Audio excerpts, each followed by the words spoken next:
Gregorio! Antonio.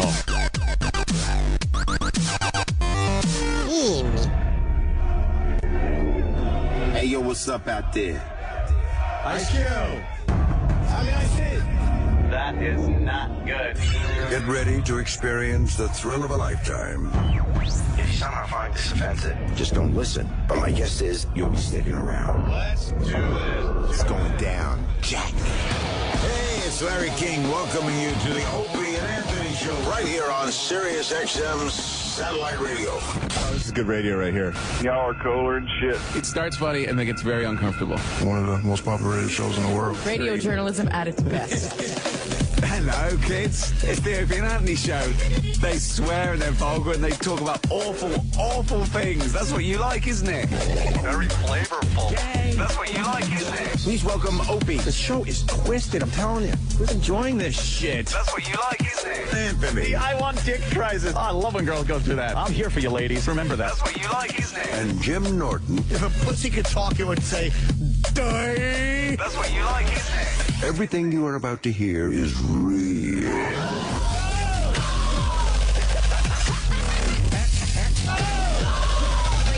Kind of hard.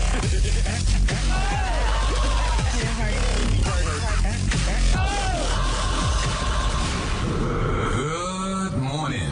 Welcome aboard. But enough of this palaver. Let's get the show on the road. Yes, good morning, everybody. There we go. Yeah.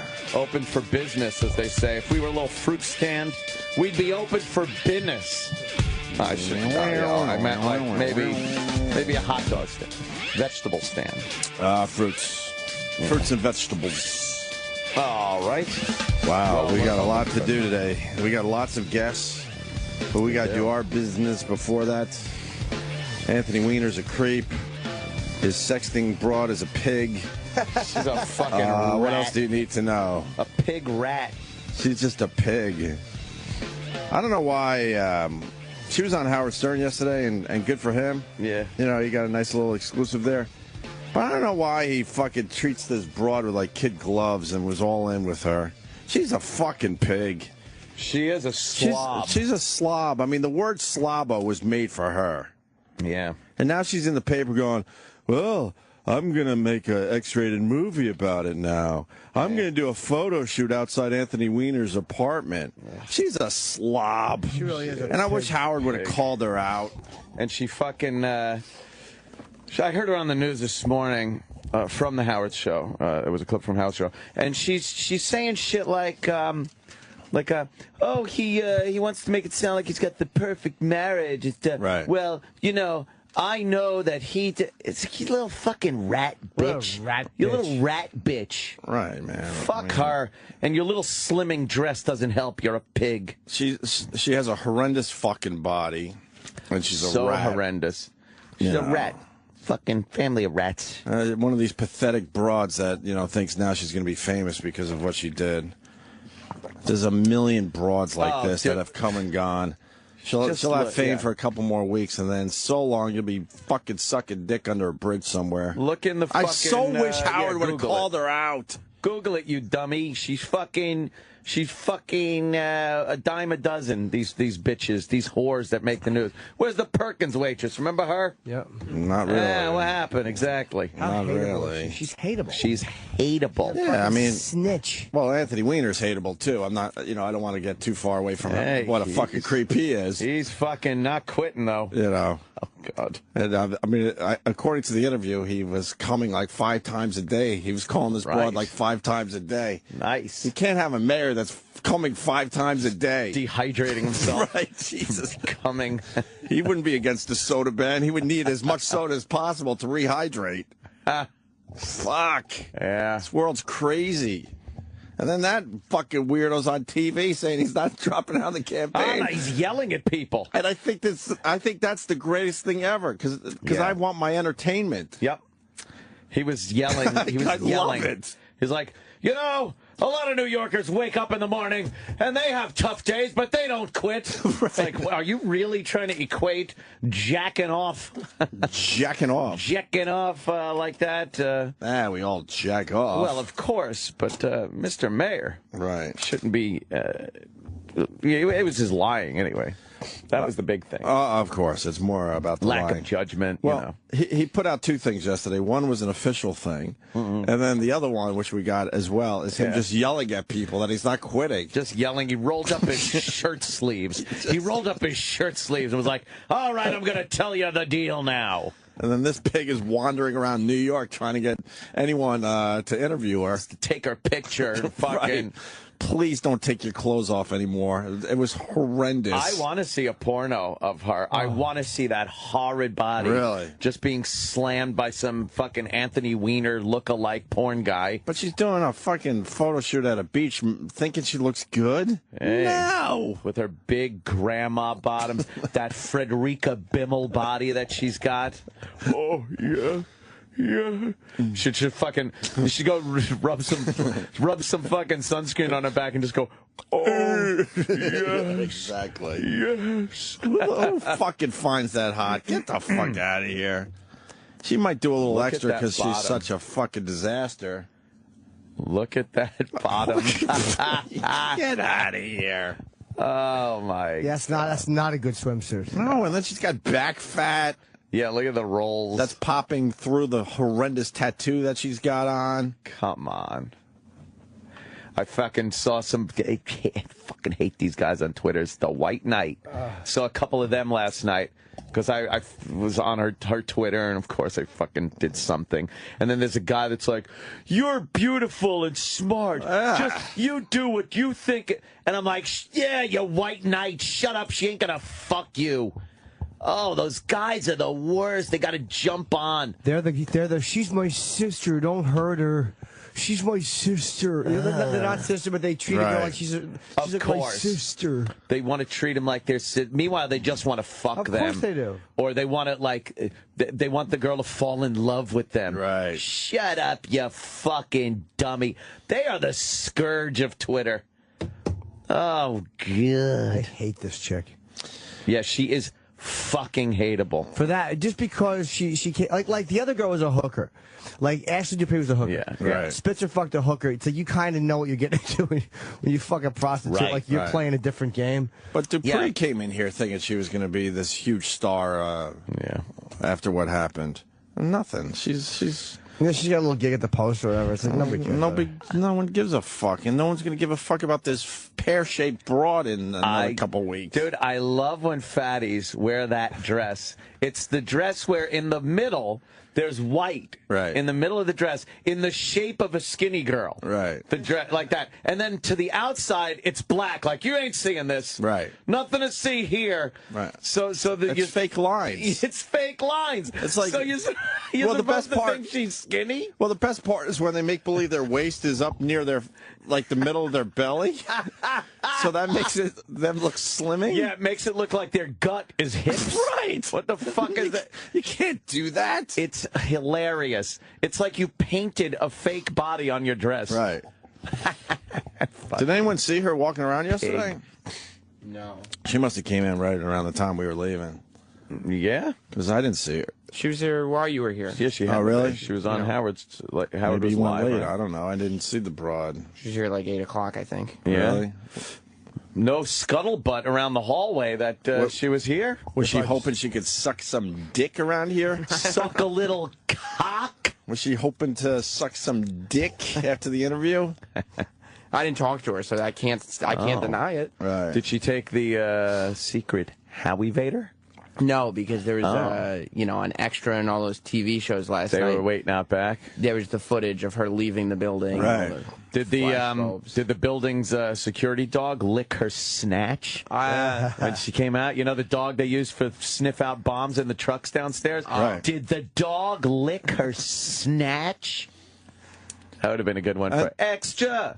And she's all over the place basically saying how much Anthony Weiner's a piece of shit. And I was telling Anthony before the show That means she's just accepting that she is a piece of shit. She's like, yeah, I know I'm a piece of shit, but I got to tell you about how much of a piece of shit he is. She's buying the hype that's being like thrust upon her by her publicists now and everything like that. Right. Of what a great, opportunity this is for her, and what a beautiful girl she is. And you're doing interviews. You're hot. You got to turn this into something. You're going to make this last. You get a career out. No, you're a fucking rat, fink, pig that fucking did some sexting with some fucking second-rate politician. Congrats. Move along. Let's go to Randy in Philly. Hi, Randy. Hey, what's going on, guys? What's going on, brother? Not much. Hey, man, I could not agree with you guys more. That girl is a nasty whore. I mean, after the pictures you see online, did you hear in the interview, she showed Howard Stern her tits? Right. And he said, wow, they're some perfect tits. Oh, stop. I could not believe that. How are they? Like, show me a picture from the photo shoot, Sam Roberts, where we can maybe get an idea of what her tits look like. You can't really see, but pancake tits. Pancake tits. Were they? Oh, dude, they're nasty. Yeah, She's a nasty rat. Like you said, Howard Stern's getting soft. Look at her fucking bottoms. I mean, I can't. I don't want to sound jealous, because certainly we would have loved to have her on, but we would have handled her differently. Good for Howard. Good for Howard, but what the fuck? You can't be on her side. She's a fucking pig. Yeah. Yep, I agree more, guys. Couldn't agree more. Yeah, she's a hateable person. And her body parts are all out of proportion. Right.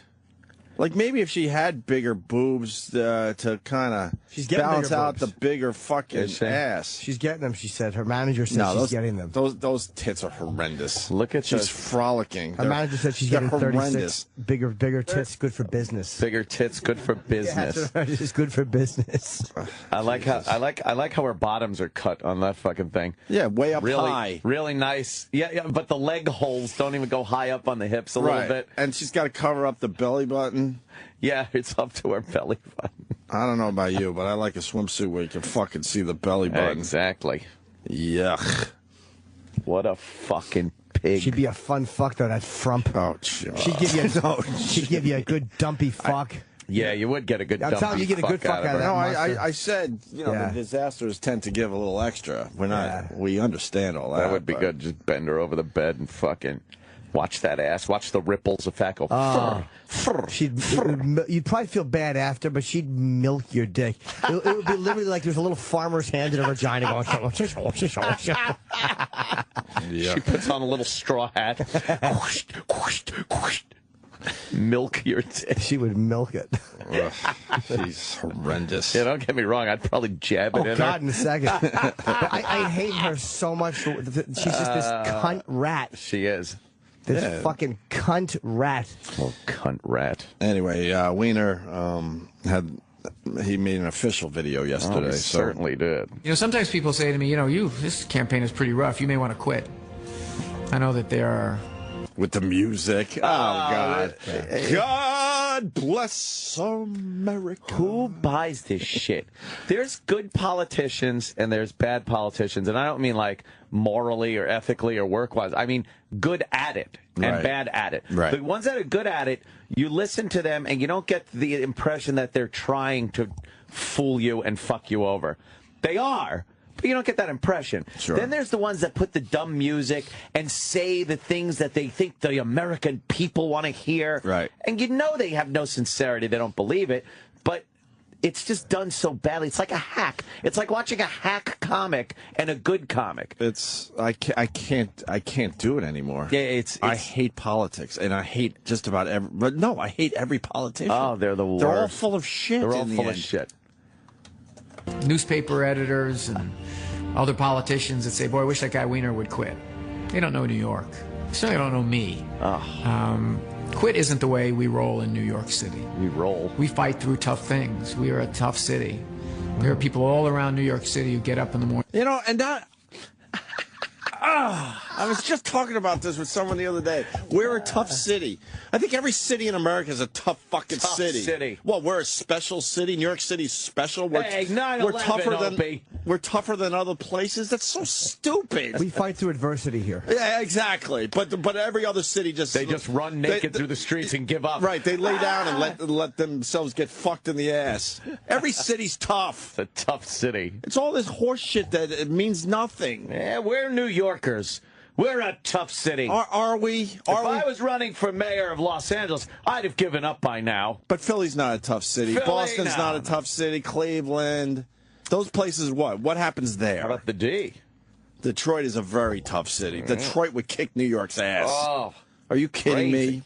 Half of us would run away screaming if we saw Detroit coming our way. Exactly.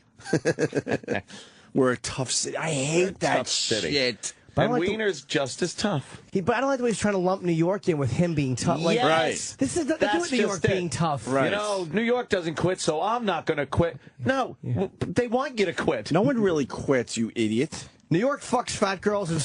We fuck fat girls here in New York. Right. That's what he should be saying. We talk dirty a year after we say we weren't here in New York. Right, here in New York. As New Yorkers, we love a good pig. We like a rat pig. We love sticking a pig here in New York City. After all, fat-bottom girls make the world go round. Yes, that should have been it. Fat-bottom girls been playing in the background. He's giving his rah-rah speech. Listen, look at that fucking fatty. She's horrendous. Yeah. That dress goes way out, but the white lines, like you were saying, makes her look like she's... It's fake. She's thin. If she was standing in front of a black backdrop, she'd have a great body. Yeah. A fake dress. Yeah. You ain't fooling no one, piggy. Let's get back to Weiner. New York's a tough city. They're tough. Quit isn't the way we roll in New York City. Ugh. We fight through tough things. We are a tough city. There are people all around New York City who get up in the morning with a pretty tough day ahead of them, and they don't quit. He gets up with a tough day. His wife knows he's a pig. That's tough right there. A lot of guys have been caught cheating. They don't quit. They go to work. Exactly. This fucking guy. The interpretation, though, is it's just blah, blah, blah. Right. What, other people get up and they don't have tough days? And tough day? I don't know. It's very tough. But it's really not about the campaign and not about the candidates, and this isn't about me. Oh, this is about helping New Yorkers. Yeah. Because they understand this is about them. Yeah. And this campaign has reminded me of that again and again. Yeah. In all kinds of ways. You know, if someone wants to come out with something embarrassing about you in your private life, you got to talk about that for a little while. But it's also reminded me that citizens, when they come up to you and they want to talk to you about a situation on their block or at their child's school or something around at their job site, that's what this campaign is all about. No, they and I'll don't. never forget that. No one's coming up those to people Anthony have always been the Weiner. weirdos. Right. Hey, Mayor. I got a pothole in front of my house, and it's been there for 4 months. You think you could take care of that for me? Mr. Mayor, we need another crossing guard at the school. The traffic light has been out for the last 2 weeks. You think you can send a crew over? I'll work on that one. I'm not sexting pigs. Right. I'm going to get right on that. And no one's coming up to him and asking those questions. Because at this point, we all know it's meet the new boss, same as the old boss bullshit. And I'm quoting fucking rock lyrics today. I like this. They're asking him about fucking his sexting shit. No one really believes in a politician anymore, do they? But now is a good time to ask for other shit. If he's like, you're different. Right. Hey, I got this thing. Right on it. Right on it, because I'm not sexting. I got plenty of time. He'd do anything. You know, my refrigerator's not as cold. I'm right on it. He's helping you move. All right, go, now swing it around. So I don't like how he says we, or like if they ask you about your sex, no, you say me. Right. They ask me about my. No one's asking anyone else about their embarrassing personal life. We all have things in our personal lives that we need to get over. And even after you get caught, you continue doing it. As you're doing photo shoots with your wife and your brand new son. Right. We've all done this. Right? We've all done this. What? That's a rough one. Who hasn't sent a cock picture to a pig? Right. Come on. Wow. Fantastic. No one's really innocent, but this guy's a fucking creep. And she's a pig. That was his... nice new reality show, The Creep and the Pig. The Creep and the Pig. The Creep and the Pig. That was his... Also known as the Opie and Anthony Show. That was his commercial that he put together, right? Yeah, and then we got him yelling. Yeah. That was him at... And then, speaking of yelling, then we got Troy yelling. Oh, my God. And then we got fucking Dana White coming in here, which is awesome. We got a busy show. That, What did Troy... Someone told me Troy... Oh, my God. What? Jimmy, it's not just a casual what happened. I don't know. We'll set it up all nice in about 10 minutes. Yeah, it was an exclusive on the Sam Roberts after show. There was a blowout. Oh, Troy and fucking Zito. Oh, yeah, we'll get into it. We'll get there, don't worry. Oh, yeah. It's going to take us at least a half hour. Oh, stay tuned. Stay tuned. Stay tuned. Stay tuned. So then, stay tuned. Where was Weiner when he was yelling? He was at just some kind of, like, appearance? Oh, yeah, a little presser thing. There's a bunch of cameras there, and, you know, he you know, had to show a little passion. I think if you look at him, he's been very contrite. And, ladies and gentlemen, I did this. And he's probably told, look, Anthony, you've owned it. It's all right. Now you got to get out there and show that you're a fighter. Who's telling him this? Fight back. Everyone's fucking leaving him. I know, yeah. Is that what he's saying in the mirror? Yeah, he probably is. Right. So this time he went out there and raised his voice and shook his hand at people. Hey, I'm this guy. This would make sense if he didn't do it for a year after he had to resign. That's the problem that a lot of people have. People threw actual him the voters. That's the problem they have. They gave him another chance. And they gave it to him. That's America. That's New York. Right. In New York, you get a second chance. Because we're a tough city. And we don't quit here in New York. Right. Other cities, they certainly do. Yeah. Wow. He had a second chance. They were going to let him slide, I think. Holy fuck, what was that? What's that? That's great. I don't know. I just saw some fucking gun sight footage from what looked to be Afghanistan or something. Black and white footage from above and taking out a whole group of people. Anyway. So here's Anthony Weiner last night, or yesterday afternoon, whatever. At a certain point, you've got to say, look, I don't quit. New Yorkers don't quit. I'm not going to go into the corner and curl up because someone found out something embarrassing about me. You see what's going on here today? If you become mayor of the city of New York, you've got to put up with this every single day. People saying to you, you know what? You did something we don't like. Cameras in your face. Change your mind. Back down. Quit. That's not the kind of mayor I'm going to be. Sir, I say to you with all due respect, if you don't like to vote for me, do not vote for me. But don't deny these people the right to vote for me if they want to. What people? He found supporters? I know. I'm like, what? You heard like one bunch of guys just jacking off. They're all jacking off. We understand. Hey! What? Don't fucking... Like his yelling style. Hey, he's right, though. I like the fact that he's not quitting, but... Oh, it's great. But he's a lunatic. We'll have him doing this right to the end, We'll be able to kick him around for a while. Yeah. That's it on the Wiener, I guess, huh? Is that it? Yeah, him and his Wiener and the fat pig. Yeah, let's call it Wiener and the Pig. That's even better. Wiener and the Pig. Wiener and the Pig. Wiener and the Pig. Person. What? Yeah. She's a horrible person? She's terrible. Well, yeah, we said all that, Sam. I'm reiterating. Yeah, she's just, she's yuck. Yuck. We iterated. You reiterated. Correct. I happen to think this young lady is delightful. Jesus, Jimmy. You do, you like her? Yes. She's a wonderful girl, I gather. Jesus. Hey, good for her. A little career in porno. Yeah, that'll be next. I'd watch. What is this? Oh, so would I. I want to see her getting fucked Tug my in that dick. fat ass. Right? Yeah.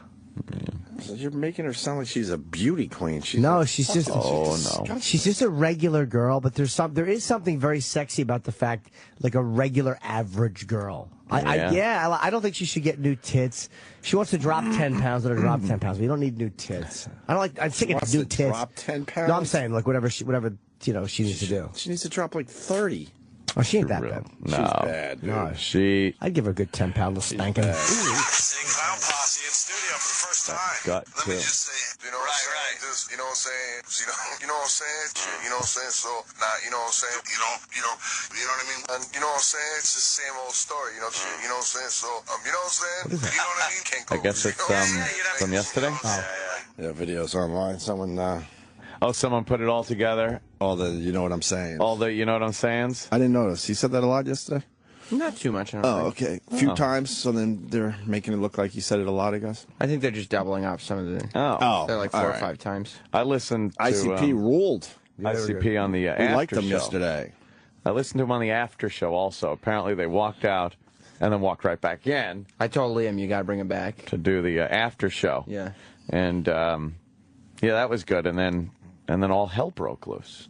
I thought the ICP was going to be the thing of the after show yesterday. See, you just never know. People at this point forgot that you even had him on. Absolutely. Because there was a massive fight on the after show yesterday. It sounded all nice. I'm listening. I'm driving home. I'm like, oh, ICP, that's cool. Just blowing ICP. Oh, yeah. Talking about how awesome they were. Oh, you fucking were just drooling. and then you say, all right, take it easy. They got to go. And then I just heard a lot of yelling. Yeah. A lot of yelling back and forth. A real live fight. Like fucking verbal fight. What happened? Well, ICP leaves, and then what happened? What I didn't realize was... Give us the visual. What happened? ICP are in the studio. Right. And what I didn't realize, what was happening while they were in the studio was Marc Zito, who Troy yesterday on your guys' show had made it very clear that he really didn't like him. Right. Was outside the window. And I guess Troy was blowing him kisses through the window like prison style. Right. And I guess Zito was flipping him off. And I didn't see any of it happening because I was looking at Violent J and Shaggy 2 Dope. Who wouldn't? So got clown makeup on. It's crazy. I'm talking to Troy about the gathering because I thought, all right, we got about 15 minutes left. We'll talk about the gathering. But Zito's never in this area, so why was he outside the studio? I think Liam told him that some shit was going down. Troy had talked about him earlier in the show. Oh. And so then he came to the studio to just see what was up because Zito doesn't shy away from being on the air. And Liam always likes to see a fight. Does he really? Oh, yeah, he does. Oh, I didn't know Liam was an instigator. I like that. Liam's great. Yeah. Liam don't play. I didn't know that. Oh, that little 1970s dressed man. You gotta love Liam. Yeah, and so before I even knew Zito was here, Troy starts yelling about him and saying, let's see what this little pussy has to say. And I'm going, what? What pussy? What? I know. And then Zito walks in and the whole thing then it just got blows up. loud. I was driving home. I'm on the expressway. My hand reaches a little volume.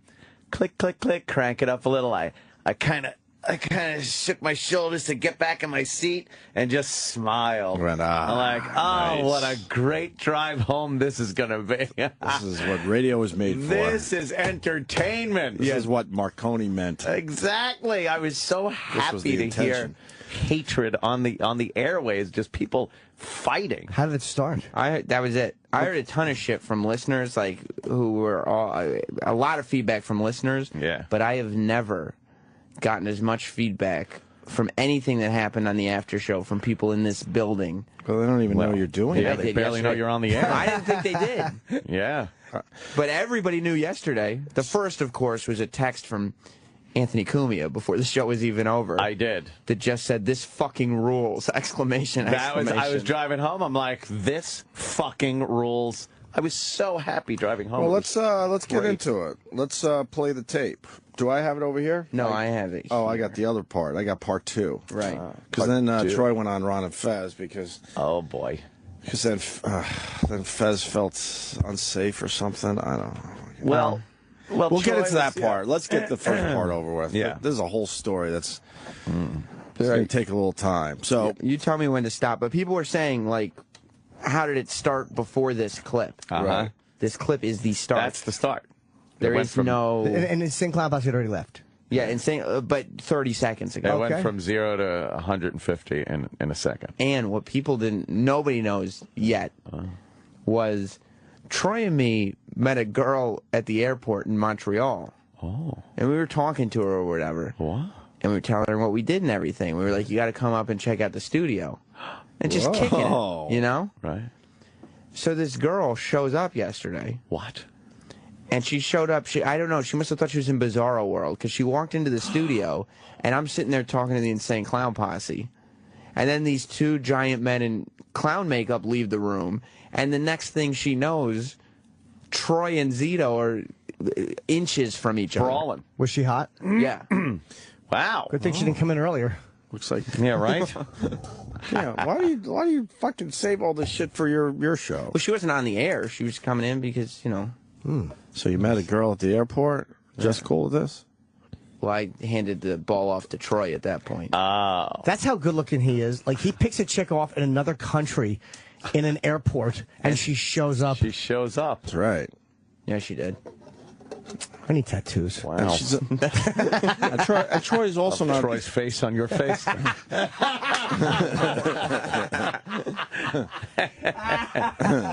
I guarantee Troy thinks that girl's a pig too, by the way, the Anthony Weiner. Oh, he'd fuck her, though. Yeah, Troy's a gamer. Oh, yeah. He'd fuck her. He's but done some pigging He in would his do it day. for a goof, or he would do it because it's a slow Tuesday night. Yeah. You know, he would just throw it away after he's done with it. Of course. But that's what, like, he didn't hold back whatsoever with Zito. Like, there was no knowledge in his head that there's this girl that we met in Well, Montreal. who cares? No. Yeah, why would you hold back? Was Because she there's a sitting stranger in here studio. watching the She whole was thing? in the studio watching it. Wow. All right, let's. So this is how it all went down yesterday. I want to see what this little fucking faggot has to say. What do you got, fucking pussy, blowing me kisses? Fuck you, pussy. You got something fucking stupid to say to my face. You fucking faggot. You little fucking faggot. You want to take a moment to rub some cream on your tattoos? Put on a tight shirt? You want to do that? Come over here by you, pussy. Mark Zito just walked in the room. Stupid in my face. Well, I will, actually, because I think everything you said the other day was fucking false. Oh, okay? really? And, like, You weren't laying down? You weren't laying down? You have shitty work ethic? You weren't fucking wearing the same stupid clothes? What were you doing? Fuck you. I was What working were the you show. doing? I was working the show. You wouldn't know. You were out on the fucking couch sleeping like a fucking Getting pussy. guests and helping roll and bring them in at times. Was I not helping fucking Roland? Was I not helping everybody? Was I not talking to the fucking crowd? Was I not getting shit for the host? Management on your stupid fucking wife. Why would I give a shit about any of that? Because you Tell go me in. that, Because I Troy. will. Shut the fuck up, you little fucking fruity faggot. Oh, wow. You said I heard your girlfriend's getting fucking pumped out by other dudes too while you're with her too. Heard that too. Little What was fucking that John about? Mayer faggot. You want to go to that road? What's that about, like getting punked out by what? When Troy said that his girlfriend was getting pumped out by other dudes. Pumped out. Right. I know most of the rumors that go on around here. It's the first I'd heard. You've never heard that one. I don't know what that was. I don't know if I know his girl. Is that the No. Oh, a different girl? Yeah, Zito's girl? Zito wasn't denying it. Wait, what needs to be said, because it is a visual, because this could get maybe a little ugly. I don't know. I don't know where this is going to fucking end up. If the kid is fucking blowing kisses at you while you're in studio, you're going to lose your fucking mind as a guy. Wait, who's blowing kisses at who? Zito. That needs to be said. I heard Troy was blowing kisses at Zito, and then Troy said Zito was blowing kisses. I don't exactly know. I didn't see anybody But I'm just saying blowing that's kisses. where obviously a lot of this anger is coming from Troy. And then if you're angry, you're going to go fucking all out, right? That's what we do. Yeah, that's what Plus on the people air. do. It's on the air, so you know it's going to sound right. Oh, yeah. Go ahead. Let's hear it. No place for hate. You want that road with me? Yes. I'll fuck you, motherfucker. Yeah, please give me your information that you have. Let me What, know that about your it. girlfriend's getting pumped out by other dudes? I don't know. Oh, okay. I feel like you're just making shit up and saying it, but you have nothing to back yeah, it up. making shit up. That's just what. I mean, great, it's not a rule in our relationship that she can do that. Around That's this not how fucking. we That's work. the rumor around this place. Thought it was all Your love when girlfriend's the getting pumped the fuck ICP out. was in Yeah, here. really? Yeah. Oh, okay. Yeah, exactly. I mean, I haven't heard anything Shitty about your fucking girlfriend work being ethic, pumped. sitting around like What a does that wearing the mean? same fucking clothes every It's day, a looking like fucking- I an. think it means having sex. Pumped out? Yeah, like Well, like I'm Siemens. I certainly. Siemens. I'm certainly going on record. I have no fucking idea what. I don't even know who she is. Exactly, because I ain't getting involved with this shit. I think I know who she is, and she was very beautiful. That's the same girl. But I have no idea. I've never heard any of those. I fucking don't know rumors. who it is. I've never heard pumped out. I never heard the rumors. I don't know if they're true, but I will jack off thinking about it. Jesus, Jimmy. Get a hold of yourself. Sometimes a good rumor can get you fucking going. I'm surprised at that point Zito didn't take a swing. That's what I was saying. Because if somebody's saying that your chick is being pumped out, I would do something stupid. You would think that would just get to the point where I got it now, to be a guy. Yeah. At some point and defend your chick, you got to take a swing. Yeah, that's the one part I wouldn't have forgiven. Yeah. All right, keep going. Let's hear where this goes. What are you, dumbass? Yeah, you look like shit. You look like shit. Show a little fucking pride, you fucking faggot. Yeah, I wear cartoon T-shirts. Cartoon T-shirts. You know what The this is? cast and the cartoon, it looks fucking great. Yeah, you Show look pride. fucking great. You got a fucking 13-year-old, barely look like your balls drop beard. You fucking shitty, stupid hair, wearing a fucking stupid hat. You're saying I have shitty, stupid hair. Yeah, look That's at your what fucking hair. I understand it's a little... It looks like but static electricity. What the fuck is that? What the fuck are you? You're a fucking failed I think radio you're just running your mouth. pussy. You're trying to seem cool for Opie and Anthony today. You never got your radio show, so you got to suck management's dick, hoping that's going to pay off for you. Fuck you. Okay. Whoa. Wow. You know that. You know that. You don't have your show. Where's your fucking show? Where's your show? Production, dude? Where's your show? Are you a production? Because it seems like you're running your mouth a lot and not doing a lot of production. Do you listen to the show? No. Okay. Well, then you wouldn't know what I do. There is production on the show. Do you watch what I do? No. So stop saying I don't do I watch you making your own fucking Wikipedia page looking like a fucking faggot. Everybody knows you made your... Yes, you did bullshit. There's no place for hate. Sitting there like a fucking faggot on your picture. You look like a hole. You look like you suck penises. You really do, Mark. Slurs. You look like you fucking suck penises. I would assume you're a faggot if I just saw you. Oh, okay. Well, we don't need to use that word. Well, You said the F word here. Mark. Well, I saw you sleeping. I'm glad it's that... not really a particularly good insult when you just look at somebody and make like a Mark, weird you were fucking sleeping dog like a fucking idiot on the job. I wasn't sleeping. Yes, you were. I was never asleep. Roland has pictures of it. Laying down. I was laying down at like 6 o'clock in the morning, yeah. What are you so tired for? Because it's 6 o'clock in the fucking morning. Why are we all working? Because that's when you normally work. Okay, and you're there to work. What do you Pause. That drives me fucking insane. Yeah. The guy goes all the way to Montreal, and he thinks it's okay to actually lay down at 6 in the morning when our radio show's starting. Starts at 6. But you hear logically, he thinks that makes complete sense. Yeah. That's what I was telling you about yesterday. The entitlement of these fucking people. You lay down when you're in bed, and then when you get out of bed and go to work, you don't lay down anymore, regardless of what time it is. Look. If you're tired, you're tired, but you can't fucking go, well, it's totally acceptable that I could lay down now because I'm tired. Yeah. It's early. I can nap a little. Holy fuck, that drives me insane. Well, we're New Yorkers, and we have to work even when we're tired. We're a tough city. We're a tough city. They sent the kid to Montreal. I don't even know why he was there. And now we're learning that he was so tuckered out that he had to lay down. I think Anthony pulled an all-nighter both nights. Oh, wasn't laying fucking down. Close enough to it. I'd have loved to have gone to sleep. Who doesn't want to fucking lay down half the time during these hours? But you hear the logic? He's throwing logic like, no, it's totally, Yeah, you'd think if... Go back. I want to hear that again so I can be pissed off all over again. And you guys had picked up on the fact that he didn't serve a purpose. He should go out of his way to serve a purpose and be like, you know what, I'm going to... Look, there are times we pump shit up for the show, obviously, but I really don't know what his purpose was there. Oh, man. And I know how cheap this fucking company is, where everyone had to, buy their own stupid sandwiches. Yeah, I think that... So why wouldn't you go, all right, leave this guy home. He's not needed. Take the intern and then get the staff fucking sandwiches. Jackie would have been, not Sal, but... Jackie would have been a joy to have around in Montreal. Oh. I would have taken both Sydney and Jackie together. Well, of course, if we could have taken both. Yes. Hustling and bustling around Montreal. Absolutely. Confused like every late-night Showtime movie. The confused interns. We don't know where the spinach is. However she says it. Spinach. Spinach. She said spinach. Yeah, she doesn't know. She doesn't know. They just get blueberries and look sexy. The gals. There's still 16% of the people, the potential voters, supporting Weiner. There's still 16% up there. Go on the subway, and eventually you will see someone jacking off in a seat, looking at a chick. That's who. That's my man right there. Yeah. Oh, yeah. All right, go ahead. Back to the fight. Oh, well, Mark. Well, I saw you sleeping. I'm glad that... It's not really a particularly good insult when you just look at somebody and make like a Mark, weird you were fucking sleeping dog like noise. a fucking idiot on the job. I wasn't sleeping. Yes, you were. I was never asleep. Roland has pictures of it. Laying down. I was laying down at like 6 o'clock in the morning, yeah. What are you so tired for? Because it's 6 o'clock in the fucking morning. morning. Why are we all working? Because that's when you normally work. Okay, and you're there to work. What are you doing? What are you there to do? I was there to put up signs and check the audience in. Was the audience in? Yeah, Roland did it. Yeah, no, we didn't. I checked in the audience. Well, the audience was checked in. Oh, 20 people of them. I mean, did you have a good job holding a microphone? Did you do a good job with that? Did you make sure everyone could talk? That was my job. Yeah, well, you fucking killed it, and I killed it with the audience. Everyone's doing great. You're great. We're all killing it. You're awesome. I'm awesome. Everyone's great. You're not awesome. You're a fucking faggot. You're a pussy. You're a little fucking faggot pussy. That seems harsh. That seems, so if I just call you a faggot with no, can I do that? Can I say you're a faggot, Troy? Well, you're a faggot, Troy. That's what I think. It's not PC. Cool. Right. A lot of people would not appreciate it. Special interest groups. But I'm glad we got to the bottom of this and we're all okay now. I mean, I fucking hate it. We're all okay now. Honestly, dude, I love how I did the thing like, oh, I'm going to get in your face. I'll talk like I'm going to be fucking afraid. I'm not afraid. You're a little fucking twerp. I'm not afraid of you, but you tried to... Did your balls drop, buddy?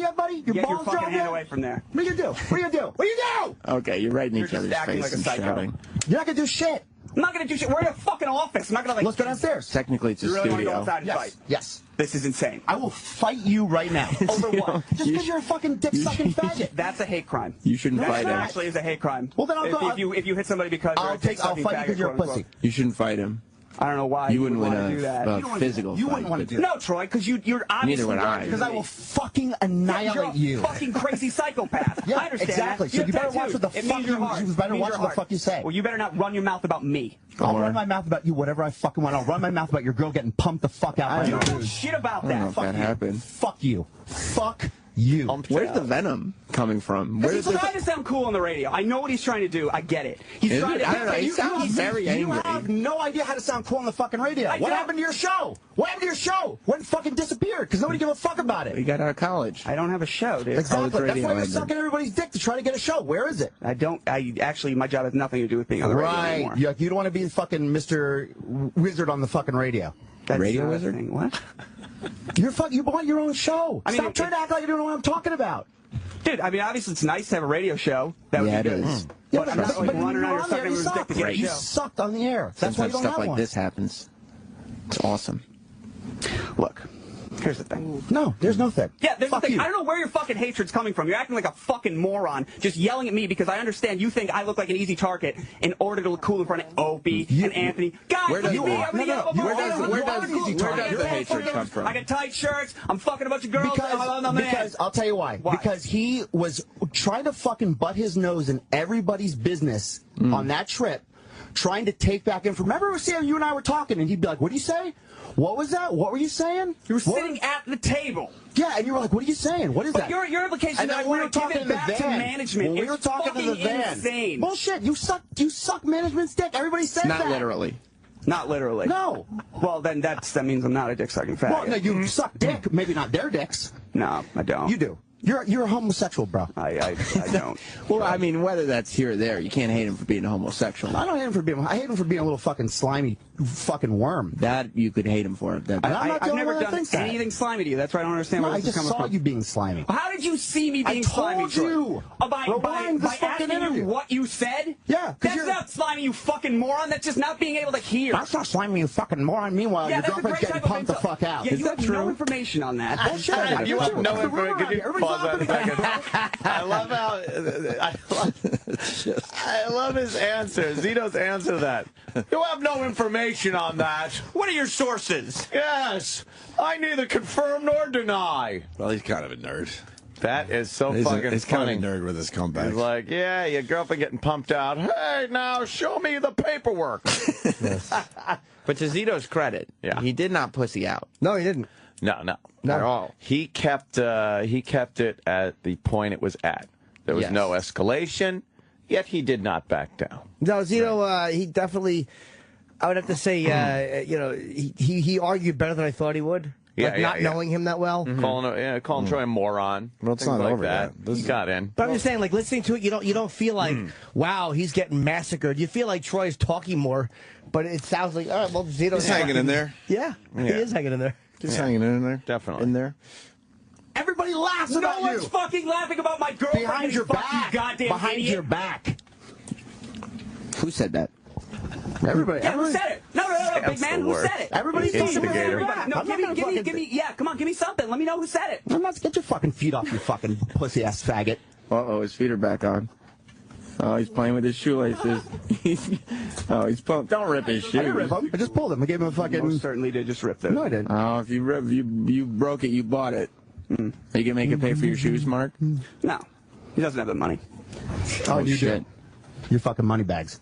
Money bags, Marc Zito. So we all good? Don't stare at me like you're a tough guy. Fuck you. I'm not trying to be a tough guy. We're talking, so I'm staring at you. At least he's not backing down. You look like a fucking fruit. You look like your balls didn't drop. It does. That doesn't worry me too much. At least he's not pussying out. Pussying out? Zito. Is he? No, I said at least he's not. It seems like he's standing up to you. That's fine.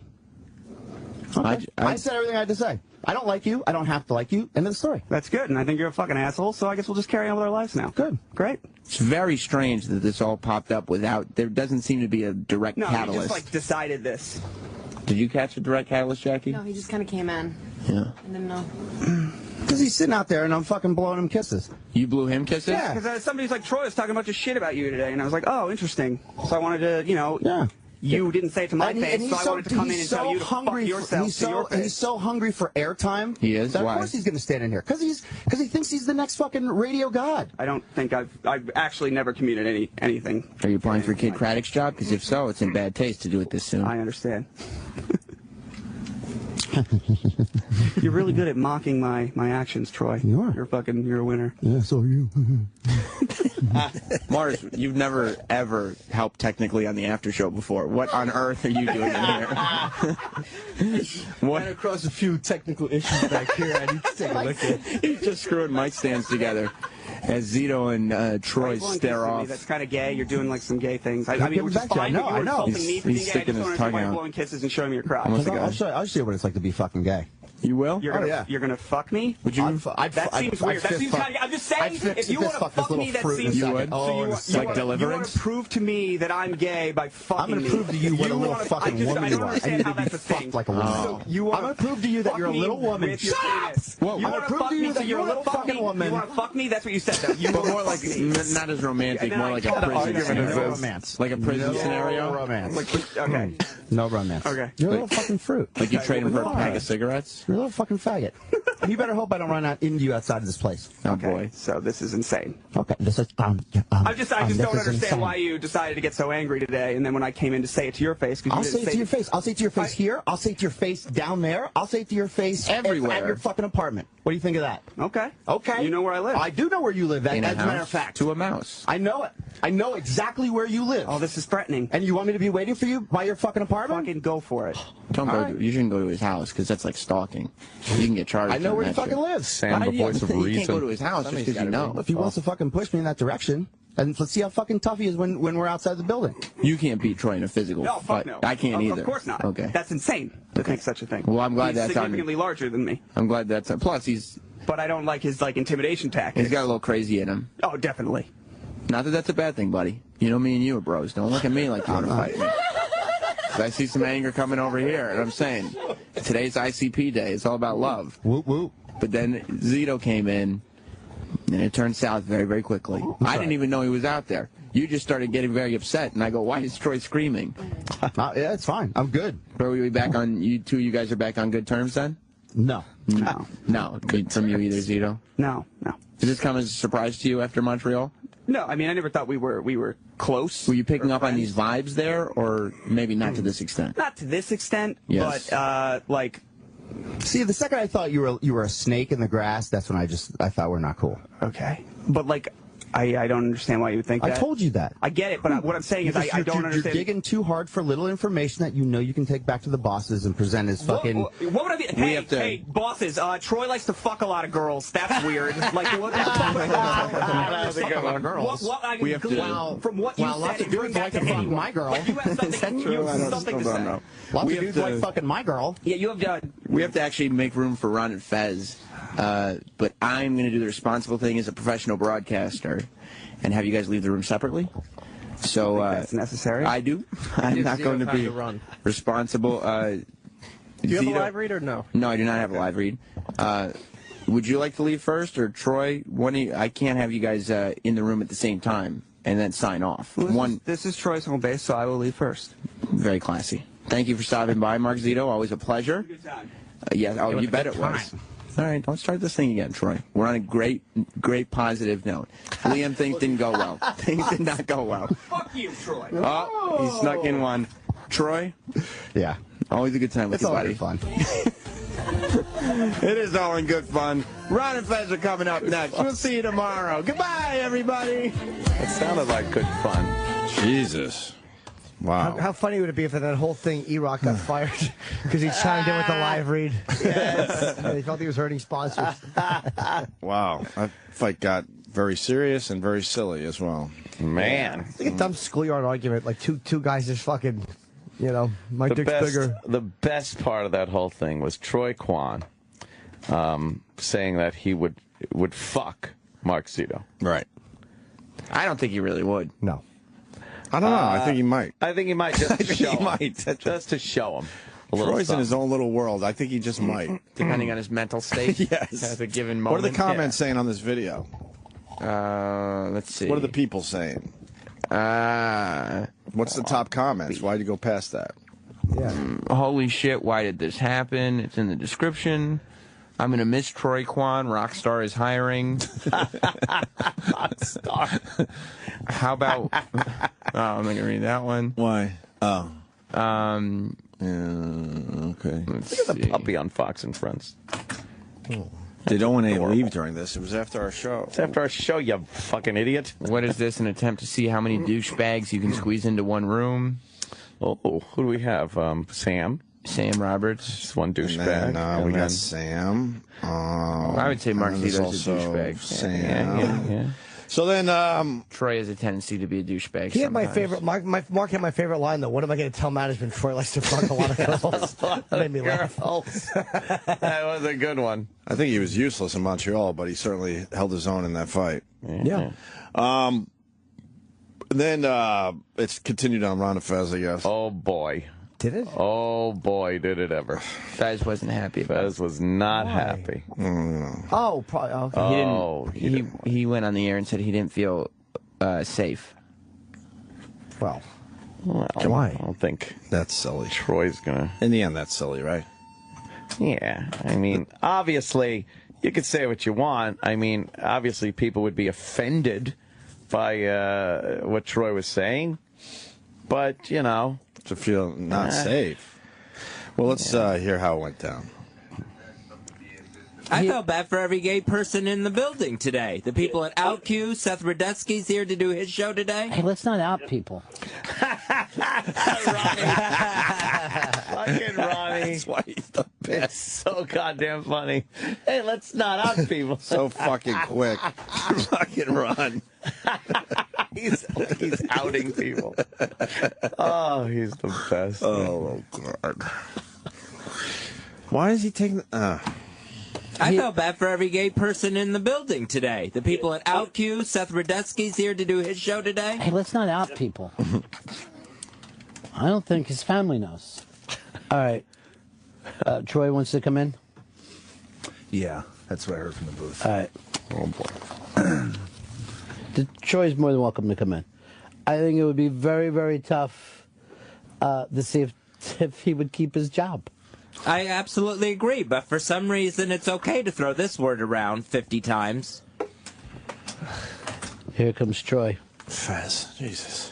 Who's that you're wearing on your shirt there? It's the guy from Major Lazer. They're a band with Diplo. I don't know exactly what his name is. So we heard that you had a fight with Zito today. Yes. And some of the things that you said made Fez feel offended and less than safe around you. Yeah, well, I mean, he should feel absolutely safe. I have nothing but love for Fez. So there's nothing he has to be concerned about. I have nothing against him or his sexual preferences. This has nothing to do with him whatsoever. Fair enough, Fez. Why do you... I try to get a grip on this word all the time. Why... Hold on. What? Look, I love Fez. But Fez, the context in which that word is being said is in just two guys arguing in a schoolyard way and being insulting. Because a minute later he goes, I hear your girlfriend's banging. Literally what Troy said is, I hear your mother's a whore. Right. That's the equivalent of that. And especially since Marc Zito is not known to be a homosexual at all. Yeah. No one thinks Marc is a homosexual in the real sense. Troy doesn't think that. And Troy doesn't have any history of any violence towards gay people. Troy's admitted that he's fucking done a few things that might be considered. He put his asshole on a man's nose. If you want to see how Troy feels about gay people, the gay off. Oh, God, no. We Troy burned those was tapes. the fucking cock-swinging ringleader and not even a smidge homophobic. So in that context, that's just two guys arguing.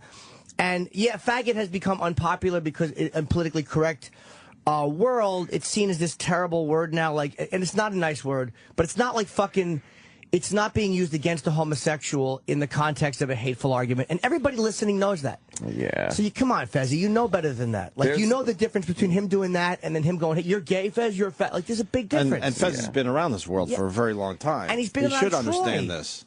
He's been around Troy. Like, you came out and everybody loves you for coming out. He knows come on. Troy. Yeah.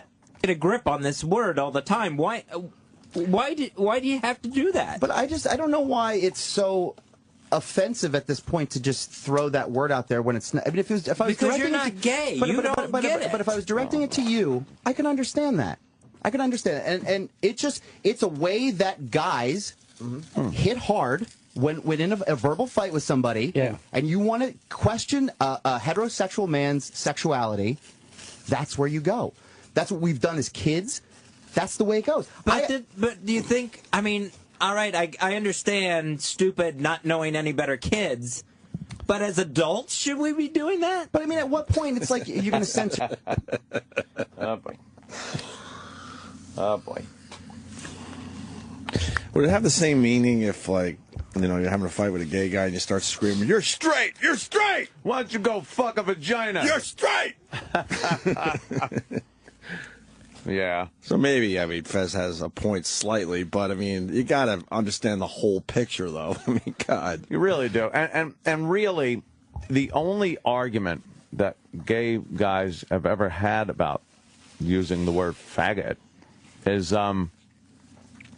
the violence. They say it just leads to, gay people being bashed, being beat up. You got to look at it in context and at what level it is. You don't go from walking around being completely accepting and inclusive with gay people, and then the second you say faggot, it turns into you might as well be punching gay people in the face. It doesn't. There are levels of it, of what you're saying and talking about. The only thing I would add is, like, we don't have the experience to fully understand what that word means to. Hey, I was in a treehouse once. A gay person. Yeah, some of us might have done a few things that could at least, some of us may have driven into the neighborhood. What you're saying makes sense logically, but you do have to add, like, we don't know, exactly how that word could be hurtful to a gay person. But I just think it's another way to have a little power base over people. I kind of agree with you. I think it's like everyone wants to be part of a group that has something exclusive. Jesus. The difference between like that, like the word nigger when you're a kid has always meant something racist and awful. Like it's always been that same, it's a horrible slur for a black person and you know it. But when you're a kid and you're yelling, you faggot, or you're a teenager, it's like you dickhead, you jerk off, you like when you say to someone, you cocksucker. I don't think that you really put dick like you're a dick sucking fat. You're just being schoolyard assholes to each other, and everybody. There's a big difference between that and saying that to a guy like Fez, who you now know is gay. There's a huge difference in intent. But the gay person would say, "Why is that a bad thing to be a dick sucker?" That's I'm trying to see it Fez's way a little bit. Sure, but and the response like, to that, why is that a bad thing that you have to go that low with your verbal argument? It's all relative. It's all relative. I'm saying that's what I would say to a gay guy. It's like it's all relative. Like however you insult somebody. Like if you say, "Hey, your girlfriend's fucking other people." Hey, if they're a swinger couple, that's not an insult. Right. But if they're not a swinger couple, that's a tremendous insult. Huge insult. There you go. It's all context. There you go. If you yelled that about my girlfriend, I'd probably jerk off and say, "Tell me exactly what you heard." But as adults, should we be doing that? But I mean, at what point it's like you're going to censor everything that you have to say? I mean, it's just like if you're in a verbal fight with somebody, it's like... Here's why Fez is offended. Not only did you throw that out there, but you said you look like someone who puts penises in his mouth. You look like that. You know, you're specifically saying that what Fez, his sexual orientation, is lower than acceptable for the way a man should be. I don't think that. I mean, and if Marc Zito is gay, just own it and be like, yeah. No, I mean, Ron's sort of making the same point. And I'm glad Troy's going to defend what he, exactly what he meant by going that way. And Troy actually touched on it before. It's when we're insulting a guy, a heterosexual guy, and you question his masculinity and his heterosexuality, that's an insult. Sorry to gay people. But that's always going to be an insult to a straight guy, is to question his sexuality. That's the way to, and that will never change. I'm sorry, it will never change. That will always be a great insult to a straight guy. It just is. I agree. Yeah, back to my ex. If Marc Zito is gay, you should just own it and be like, yeah, I put penises in my mouth. You know that he has a girlfriend. Own it. But this is the funny part about where we are today, like as a country or as a whatever. Like they have this really nasty argument. Was Marc doing the work he should have been doing? Was Troy out of this whole argument between two guys? And now the whole thing is just about the word faggot, and not about what was actually happening between these two guys. Because the word faggot had really nothing to do with what their issue was. Their issue had nothing to do with sexuality. It was just two guys that don't like each other. I'm bothered by Zito's work ethic. That's all I care about. Because I know how cheap they are around here. They wasted money on his fucking trip to Montreal, period. When the interns could have gone. Whoa, hey. Some things have been changed around here. Let's see the phone and keyboards. All right, we're getting somewhere. And I'm bothered that Troy is picking up ass in the Montreal airport, and I can't do it after a fucking gala. And she's after we had a whole bit about it. And she shows up. She shows up days later. That she shows up. It's amazing to me. Yep. Own it and be like, yeah, I put penises in my mouth. You know that he has a girlfriend. That's why you said stuff about his girlfriend being with other people. Right. You never kept anything in an air of truthfulness at any point of this entire thing. Correct. You yelled out things that you thought were the lowest things that could happen. Your girlfriend's a slut. You yourself are with other men. Right. I mean, when I get in a verbal fight, I go for the throat. But why didn't you drop the N-bomb like that? Do you think Who Kid or somebody else might have been offended if you said, you act like the N-word? Do you think people at Shade 45 would be like, oh, that's just what happens when guys argue with each other? Well, I mean, first of all, I wouldn't say the people are scared to say that word over the F word. But no one has that's not a common thing in an argument.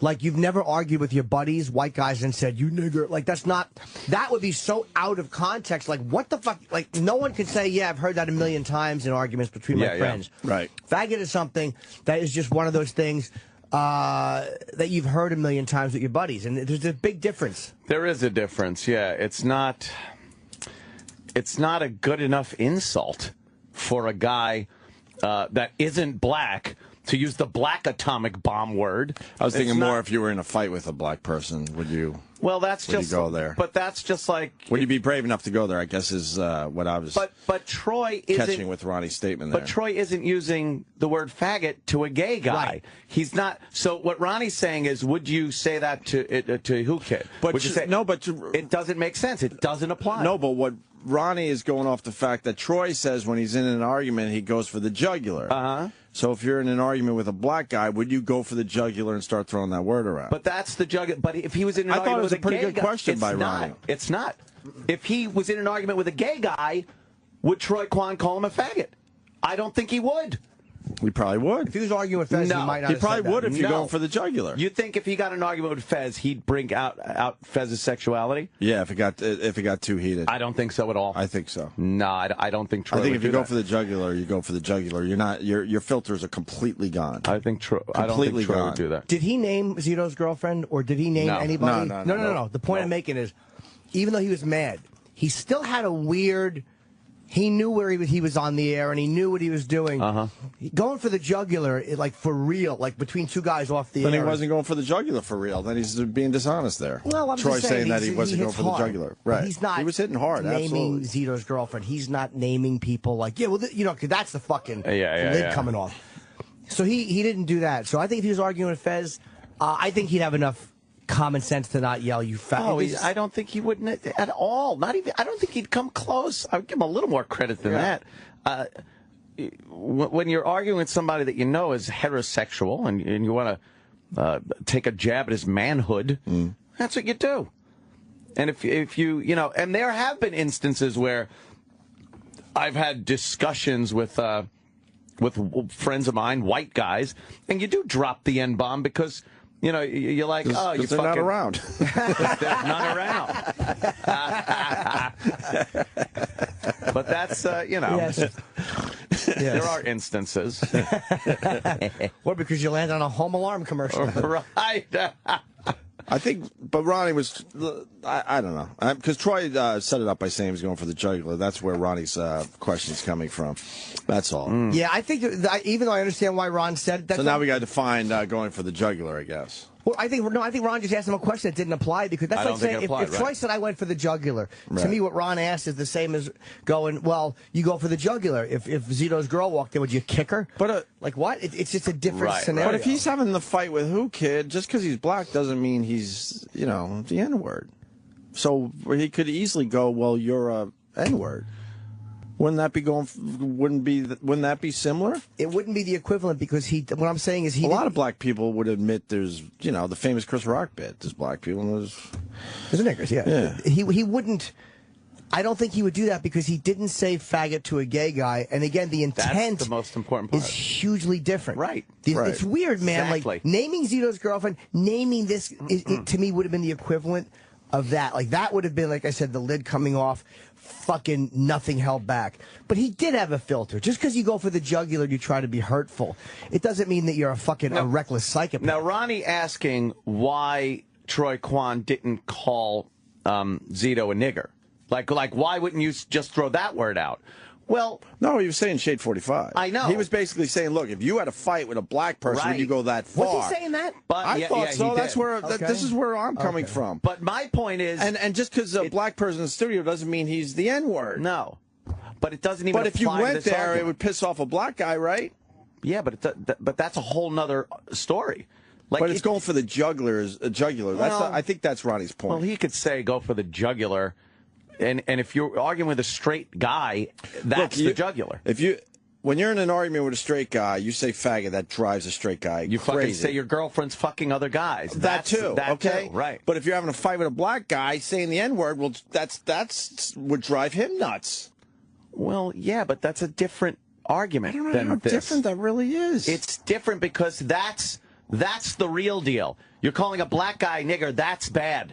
You're calling a straight guy faggot. That's bad for straight guys. You get really fucking pissed off, even though you know it's not true. But it's because it's like you're getting disrespected by the person. It's totally different argument. It is. It's completely different. I think it's. Calling a gay guy it's a under faggot. the same umbrella. To be honest with you, a gay guy a faggot is the same thing as right. that. That's it. Calling a gay guy a faggot is the same thing as calling one of the guys from Shade a nigger. That is the bad thing. Yeah. Now, calling a white guy a nigger is silly. Yeah, but Ronnie wasn't talking about calling a white guy. Right. He mentioned Shade 45. We all know what that means. But that's just it. That's why I'm saying Ronnie's point doesn't apply. That's why I'm saying Ronnie's point doesn't apply. Because now I'm, let's just hear it again. Girlfriend's a slut. You yourself are with other men. Right. I mean, when I get in a verbal fight, I go for the throat. But why didn't you drop the N-bomb like that? Do you think Who Kid or somebody else might have been offended if you said, you act like the N-word? Okay, now I see what he's doing. Hold on. He's saying the way Fez is pissed off at hearing the word faggot being used in that argument, right? Would Who Kid be as pissed off if Troy called Zito a nigger? Yeah. In this room. And found out about it, he'd be like, well, "Oh man, then why?" Obviously, of course, that doesn't apply. But that's not a. It doesn't apply if you say that word to a white insult. guy. It's not an insult to a guy. That's where I'm in agreement with you. Right. Yeah, but I thought Ronnie was talking about if you had a fight with, like, who kid, would you go that far? Meaning, because you said you're going for the throat. So going for the throat, if you're in an argument with a black guy, would go down that road and say the N-word. It just didn't apply in that argument. You're trying to bash somebody. I see what you're saying. Yeah. Because that would be stupid to call Zito the N-word. Yeah, it doesn't make sense. It doesn't make sense. If you're calling him a faggot in order to chip away at his masculinity, then, then the insult applies. Do you think people at Shade 45 would be like, oh, that's just what happens when the guys argue with each other? Well, I mean, first of all, I wouldn't say the N-word with an R. I might say it with an I might say nigga, but I don't know if I would say that in a fight. But I would say that word, yeah. And I've said it in front of kid. Because you're threatened by black men. You're not threatened by gay guys. I'm not threatened by anybody. I mean, I'm not going to go around. I'm not threatened by anybody here. So I'm not. But Troy, even the way you explained it, this is what guys do. Even that explanation is like gay people aren't guys. Can you pause? They're not even men. But listen, Fez, I know what you're saying by saying that, but you're being too literal. Yes. Troy's not saying gay guys aren't guys. Troy is talking about he's talking about straight guys in that context, or guys that are we think are straight. And you know that. He's not saying gay guys aren't guys, but he's saying when two dudes argue, they say faggot. You can't discount the insult to a straight guy to question his sexuality. It's primal. It's something that you can't just write off because it might offend another group.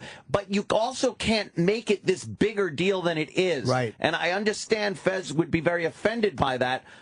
And you almost got to go, sorry. That's the world we live in. That's the way it is. And I don't think it's changeable because it is so primal. Man's fucking masculinity is a very important thing to people. And to question that is an insult. But it doesn't take away from the gay guy. You're not bashing the gay guy. You're tearing down the masculinity of the straight guy. Right. Meaning the straight guy, thought he was straight, and you're saying, no, you're a faggot. Yes. All right. Yeah. It's if Fez wants to be literal, like literally language speaking, when you call somebody a faggot, the primal thing is basically you're questioning his ability to reproduce. Exactly. Yeah, That's the same thing as calling somebody a pussy or weak or soft. You're saying that you're not capable of fucking carrying on the species. Like, that's the basic guts of the insult. Right, yeah. It really is the same as saying, you pussy, you weakling. Right. It's you know, and again, if you're not going to literally go over it, that's not what you mean when you're arguing. Did you ever argue with somebody and say, guy, you're not capable of carrying on the species?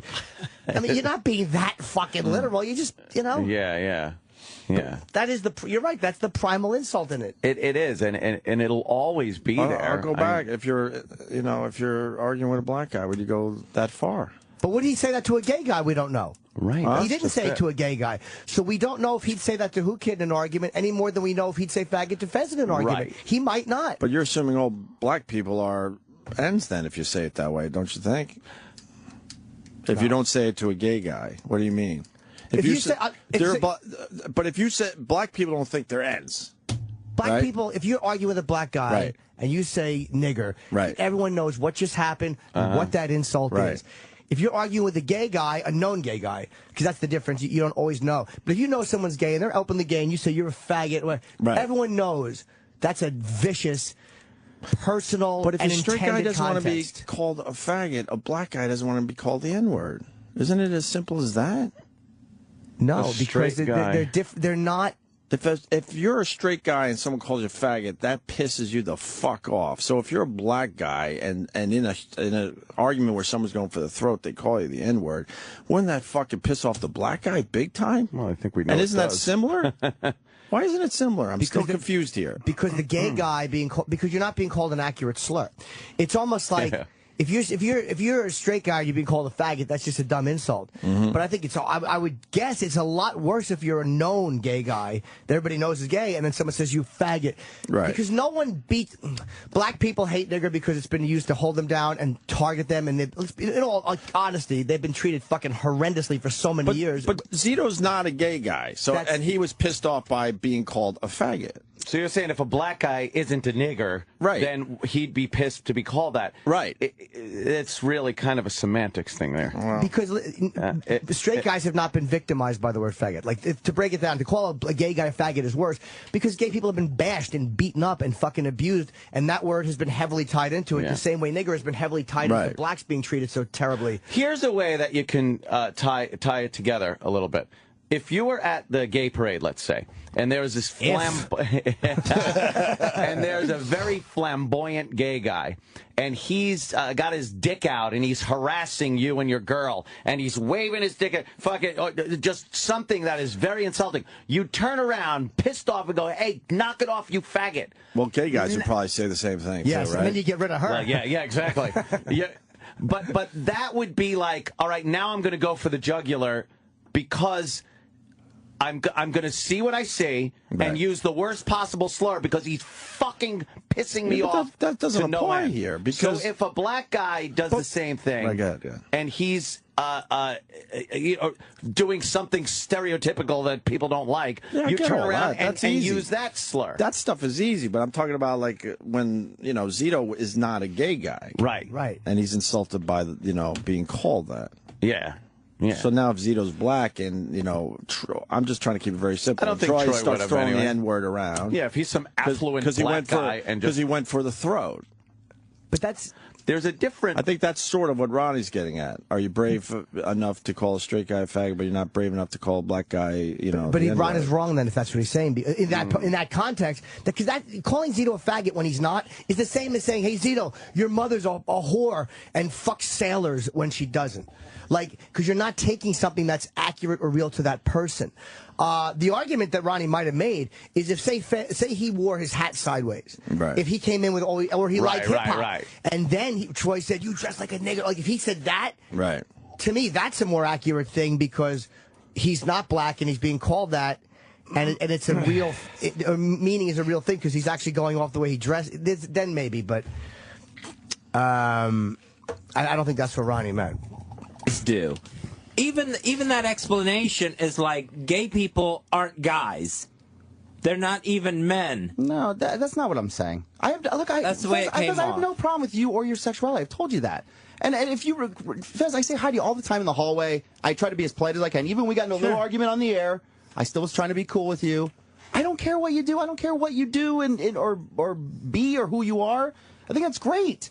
But, when you're in an argument with somebody and the adrenaline's flowing, you say things to try to fucking hurt people's feelings. That's just the way it is. And it has nothing to do with you. And you should never feel threatened by me whatsoever because I have nothing but love and respect for you. Maybe I'm repeating myself, but it's like like I said earlier, there's so much to go after Zito on. Why drag gay people into it? It makes no sense to me. But that's just, like I said, when you get into an argument it's not dragging with gay a guy. People. I don't. It's not dragging gay people into it. It's dragging his masculinity into it. Yeah, it's questioning his sexuality, which to a guy is an insult. A straight guy is an insult. So, and it might seem weird to say that, look, he's not bashing gay people. He's bashing Zito, a heterosexual guy.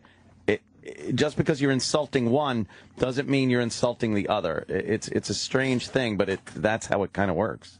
Have gays ever had the discussion that they would be insulted if they were called straight? Yeah, that's kind of funny. Ugh, those nasty vaginas they deal with. Ronnie should ask Fez that today. Would he be insulted? Because that's how you flip that, right? So let's say you tit licker. Right. Let's say Troy is fighting with Fez, and now instead of saying faggot a million times, he's saying, straight. You straight boy. You straight boy. Yeah. Would that really be insulting to Fez? Mm-hmm. It should be, right? You'd think. If you're proud of who you are, you'd be really fucking pissed off if someone called you straight, right? I think if people were being what's that about? Beat up because they were straight, then, I think that would be Fez's argument. It's like, well, if people were being assaulted based on their straight sexuality, then it would be a problem. But, that doesn't seem to be it. I think gay people are very sensitive to gay bashing and being assaulted. Obviously, they should be. Right. But you can't look at every single slur especially when it's not even directed at a gay person, as this gateway to an assault. Right. It seems to be that no matter what is said, if it's even an inkling of offensive to a gay person, it's now tied to a gay assault and gay bashing and hate crimes, when that's not the case. Certain things become like these colloquialisms. Like everybody knows that when, again, I'm not saying it's nice, but when two quote-unquote straight guys are arguing and one of them says, you faggot, it's not literally meaning, all kidding aside, I think that you're a homosexual. Like, all kidding aside. Do you know what I mean? Exactly. And we kind of give each other... We understand certain things are happening in an argument. Like, again, insulting somebody's mother. Yeah. It's one of those dumb fucking things that starts when you're young and you realize how we think that we're advanced. Right. And then you're 35 years old and you're both wearing suits and one guy's like, you cocksucker, you fuck you, dick licker. Same it's the shit same childish as nonsense. your mother. Yeah. And Joe in Chicago makes a pretty good point. Biggest difference is when you call a straight guy gay, he can't really defend it. Technically, you really can't if you think about it. I know I'm not. Yeah, that's what you say a million times. But you know, you are right. I kind of like that point. You know, inside you're not, but it's really hard to actually prove that. Bring I guess. a girl here, I'll fuck her and enjoy it. That's what you would have to do. Yes. Bring a girl and I'll prove I'm not. I'll get hard it. instantly, and I'll give her a good, fucking bang. We'll see how much I love pussy. Right. That's why I think it gets frustrating. Pull your cock out. Ew. Ew. See. Right. See.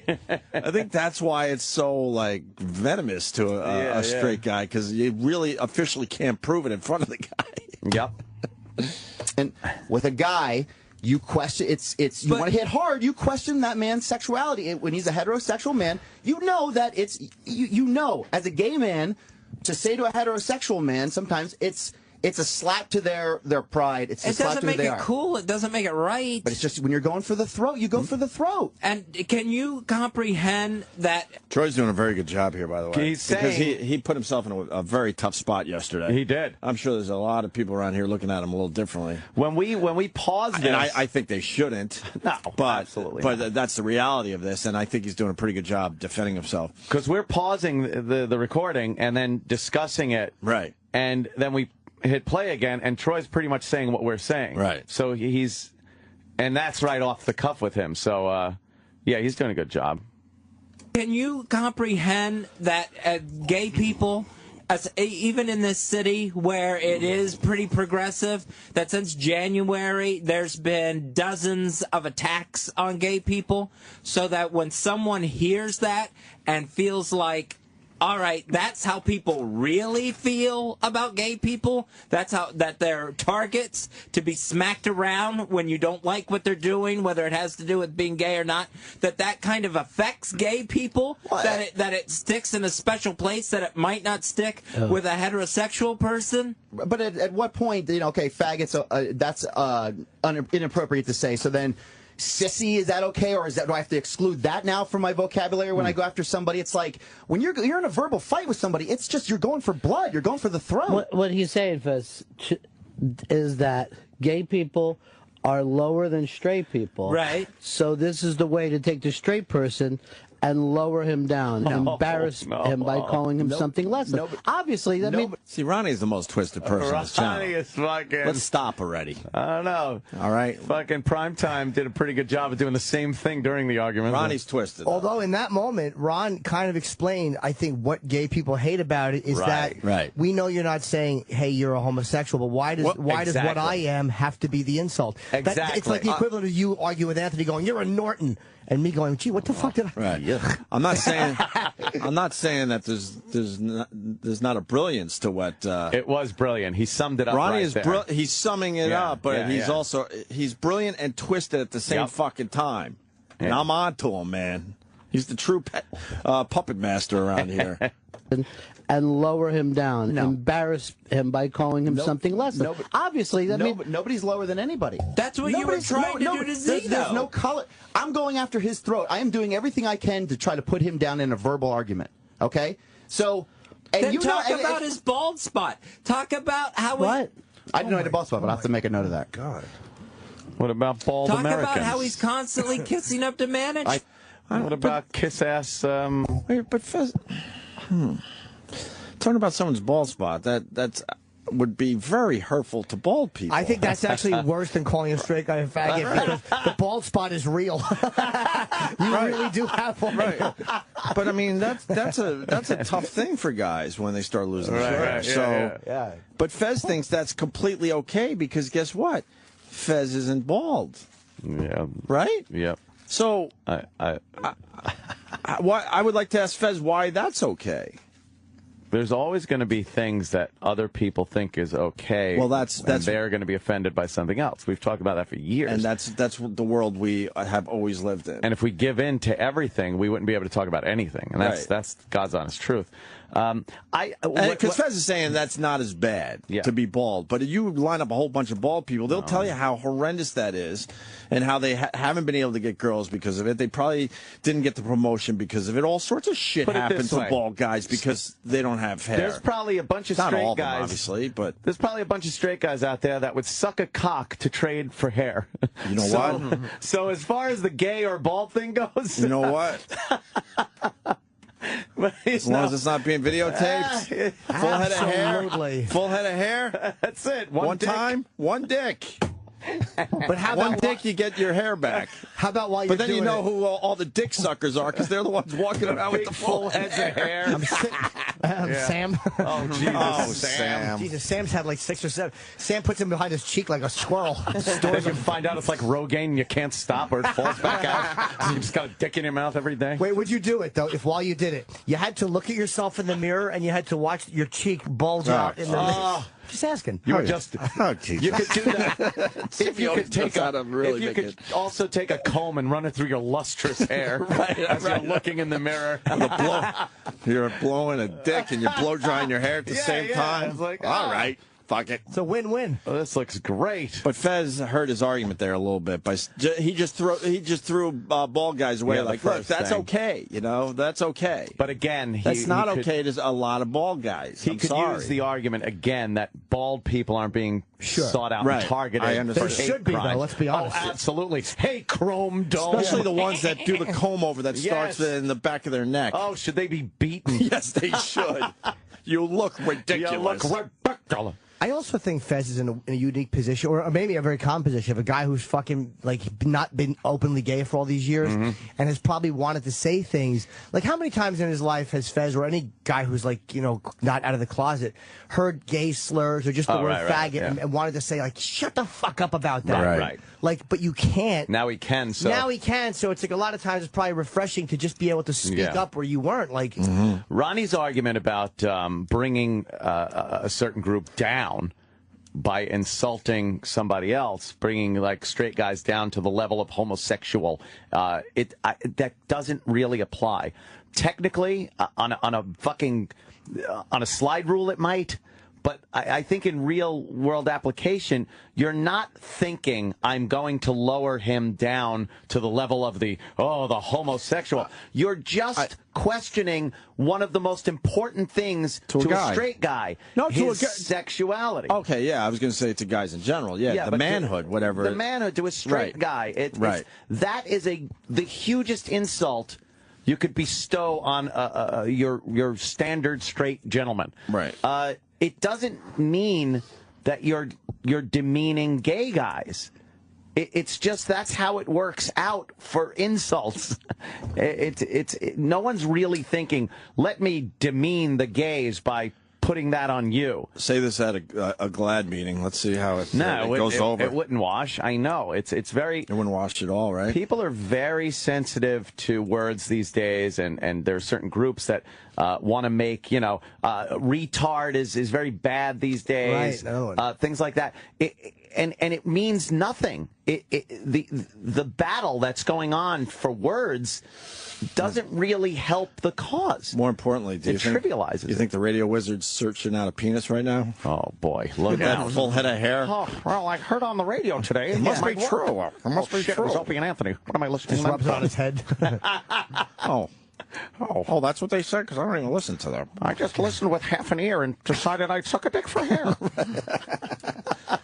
Fez a little weak in the argument going after the bald guys. Yeah, maybe not completely the same thing, but you know, retard's a good example, by the way. Retard's a great example. I didn't think of that. If Yeah, you argue with a guy and you go, "You're a retard. You're a fucking retard. You show up late for work." Right. You don't actually think that person is like, "Oh my God, you have Down syndrome." You're not using it. It's a lot worse to walk up to a retarded kid and go, "You're a fucking." Oh God. Everyone knows the difference. Who would ever fucking do It's that? completely different. It's completely different. Oh, Opie, you would do that. No. I'm a very strong advocate for the mentally challenged, but I will throw that fucking retard word around like crazy.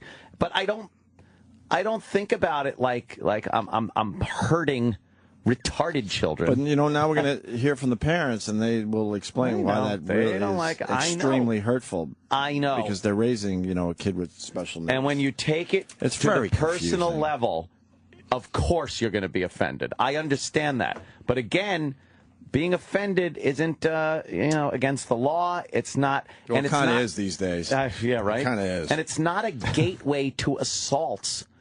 I mean, or a Peppers. Honestly, or a Peppers. Fucking Chipper. Come on, do some more spice jokes. Fuck yeah. Fucking, you got anything on ketchup? I've been writing. Yeah, it's going slow. Ketchup. Fuck. Yeah, go ahead. Sorry. What? I didn't know I had a boss but I'll have to make a note of that. God. Talk about how he's constantly kissing up to management. I did bring that up, actually. He put him down. He wanted to lower him down, so he compared him with being gay.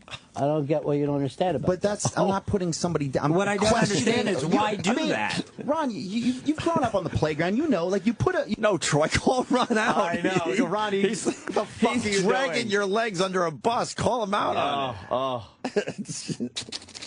Oh, Ronnie, you rule. Not putting somebody down. What I don't understand is why do that. Ron, you've grown up on the playground. You know, like you put a you may have nothing against gay people, but you take a heterosexual man and you question his sexuality. Straight guys sometimes take offense to that. Sure. I'm not saying that Not this sometimes, gay person is less than this person. That's you're putting words But in my the mouth. only reason is because a gay, what you're saying to a straight man, I'm going to lower you down. But it's not lower. To the level. It's just It's a lateral this is move. what you do. You decide. Just on the other you side know of the take a penis in You're your mouth. verbally gay bashing him. It's not verbally gay verbally bashing. gay bashing. Stop it. No, Stop. I can't see that. It's a lateral move. You're not lowering anyone. It's a lateral move that's on the other end of the spectrum. You're not talking about taking anyone down or putting anyone up. It's the same level at the opposite ends of a spectrum. Sorry. But I think I changed my opinion a little bit on this today, too. Yeah? Yeah, the whole manhood thing you brought up.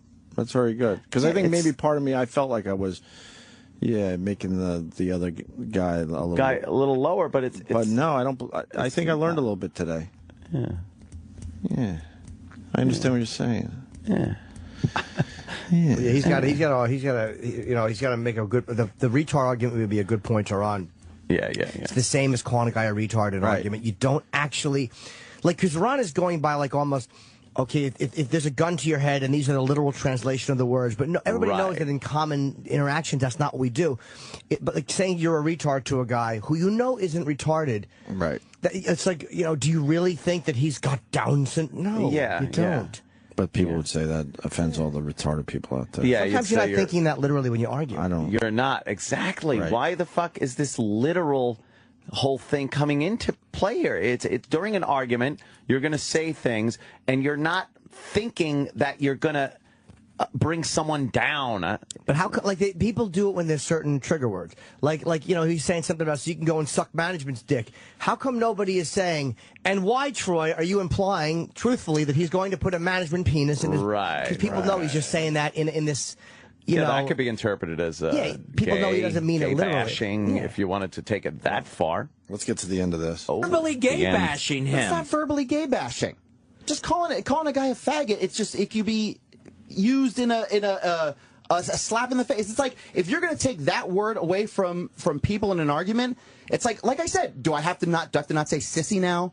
Am I not allowed to say, you know, like, you look like a queen? Is that now offensive? It's like, well, you can't say that now. It's like, I just don't think you get it because you're not gay. I just don't think you understand what it does. I don't think you understand. Especially with the, what's the word? The anger, the violent anger. But that's not towards gay people. That came from your voice. That has nothing to gay people. That has everything to do with Marc Zito. That has nothing. I don't care about gay people. I don't. Troy was yelling about his own sexuality. I have no problem. I don't care what they do. Hammer that back down. Why now when I care? I don't care. But if I'm in a verbal argument, I go for the throat. After that tirade, it sounded like you do care. Like that's how you judge people. And well, I'm sorry if that's what you pulled out of it. But I'm telling you now, face to face, that was not my intent. And when you add in the threat of violence with it, that's just towards him. I understand that. I understand you're calling him that name. And if he's not gay, then I'm not going after gay people. If Marc Zito is not a homosexual, then I'm not going after him as a gay guy. Then why say it? I told you why I said it. But it doesn't make sense if you don't think that there's something lower about gay people. No. That's Ron. Yeah, maybe he's just doing, but Ron, you know that he's not. Yeah. He's not really thinking that he's gay, and you know that he's not being literal, saying gay people are lower. Technically, that is. I think when you argue with someone, you say you're a faggot. It is a way of saying that the gay guy is the lower guy. Maybe it's lateral, but I think it's more of going, "Hey, you're a faggot." But you're not literally being that. You're not thinking it through like that when you're just two guys yelling at each other. Yeah. Because that's not what the argument's about.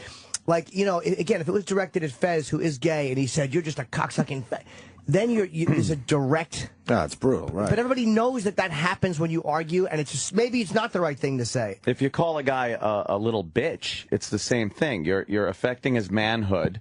You're calling him a little bitch, which, you know, hey, you're a woman. You're not a man. Now that would be insulting to women. Are you lowering the woman down because you're calling a guy a bitch? You're again lowering his masculinity, his sexual prowess, his ability to procreate, whatever it is. You're not thinking of the slur on a person that would be offended by it, and you're lowering that. Doesn't even come into play in your mind. Yeah, I think that you're not. Because whenever somebody is the insult, right? When you say to somebody, "Hey, you're a queer," that's the insult. You're obviously saying that the queer is lower because that's used as the insult, but you're not being that literal. People aren't thinking it through when you're arguing. If me and you have an argument, I say, I'm not thinking, "Wow, Anthony, you're a homosexual, therefore you're technically." I don't think you're lowering the guy. I think being a straight guy, being called a faggot, you're lowering his masculinity. You're not lowering the gay guy. It's not like, wow, you're equating me with a gay person? That's terrible because they're so much lower than... You're not saying that. You're lowering his masculinity, not the actual gay person. I don't see it that way. I don't see it as lowering. I'm just wondering things I've wanted to hear while a strap-on was being tickled on my hiney. Oh, boy, if I were only kidding. Jimmy. You don't think that there's something lower about gay people. It doesn't make sense. Why don't you understand that when you're in a verbal fight with somebody and you question their heterosexuality, it's like a slap in a heterosexual's face. But nobody goes, if that's your point in trying to do it, nobody goes, "Oh, well, you're a Russian." Or you're a high school student. Ooh. They don't do it with any other descriptive thing than being gay. I don't know about that. I mean, I'm sure it happens in other cases, but this is just the direction it went. Well, I think we're at that point where, you know, he came in and explained himself. You don't necessarily agree. Right. He doesn't necessarily agree with you. But Troy's pointed out his problem is not with you, it's with Zito. Yeah, like I said, I have nothing but love and respect for you. So, and I try to show you that, not even on the air, but off the air all the time. Do I not? You've always been nice to me in the hallway, but I mean, don't you get upset if I look at you with a different eye? I mean, if you do, you do. I can't help it. He don't give a shit. No. But I am not. I do never want you to feel threatened by me in any way, shape, or form. Okay, you know, and nothing of that was directed towards you. I don't care if you're gay or straight. I don't care what you are. I don't care. Unless you guys have an argument about something else. Yeah. Well, then I know I know that doesn't come up, and you don't, you know. But it's just like the. Or do I have to worry about getting beat up like Zito does? No, absolutely not. And I'm not going to beat him up. I just talk shit. You know, it's just shit talking on the air. Like, you know, at the end of the day, we had an argument here on the air. It's fine. Who cares? Nobody cares. There we go. All right, Troy, thanks. A lot happens at the end of the day. At the end of, that? Yeah. At the end of the day, it's like, that's when all business takes place. Everything's got to fucking tighten up right there. That's right. Tie up all loose ends. The rest of the day is just a waste of time. But at the end of the day. At the end of the day, it's time to fucking get some things done. Another one of those fucking Very things you hear a busy. million times that I hate. And then, you know, at the end of the day, oh, boy, rush. Ugh. Yeah, rush. What is the end of the day? Is it an hour? Is it 2 hours? How many hours is the end of the day? How long do we got? Because I need to know how much time I got to get everything done. And do you know when people on Jupiter say it, they only mean it 10 hours later? Well,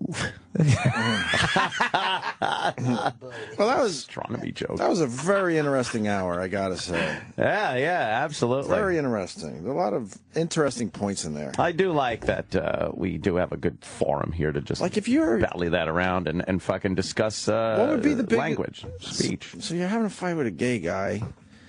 You would have to call him straight for the equivalent, right? Sort of, yeah. In a perfect world. Again, I know in a perfect world. If straight people thought that when you insult gay people by calling them straight, that it opens the door for people that are straight to be assaulted because they're straight. Right. That's why adds the big thing. I know. That's why this was so interesting. I don't think it's as black and white. Yeah. I really don't. Not. I think there's a lot of shades in there. Absolutely. I really do. More of a gradient, isn't it? Yes. That's the way it is. Because I mean, because I think a gay guy would laugh at you if you're in an argument calling him straight. He'd be like, oh, that's just silly, right? It is silly. I don't know. And what is so insulting if a gay guy decided, if you pictured a gay guy like railing some woman, it's like, wow, how insulting is that? It's I don't not. know, because but now you get a heterosexual guy, and the conjured image is him sucking on another man's penis. Right. It's more of an insult that way. That's deeply insulting to a straight guy. Based on masculinity, not based on the fact that the gay guy is any lower on the fucking. I think we could agree that's deeply insulting to the straight guy, but for what reason is where it's a little shady, I think it has to do. But with I like your manhood argument because you take pride in being a man, whatever that means to you. Right. But part of it.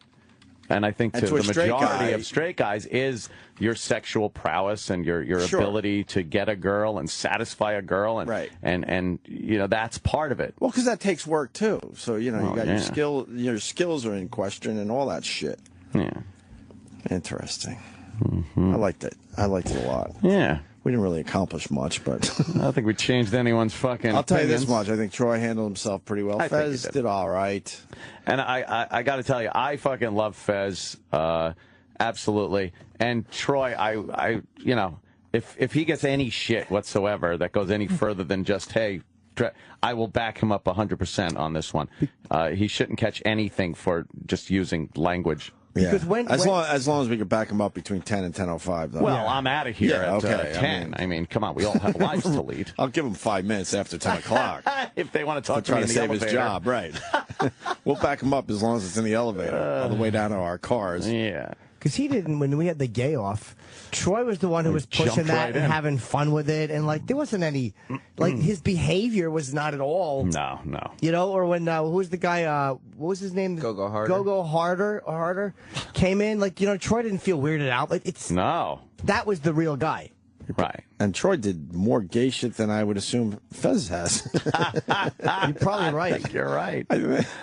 I mean, Fez should not feel threatened. There's no hostility in the workplace because Troy was arguing with Zito and threw out some fucking slurs. If Fez says, hey, man, you said faggot, and I just didn't like it because I don't like that word, I think that's fair. Fez doesn't like it. There you go. And right. that's what the basic truth of that is.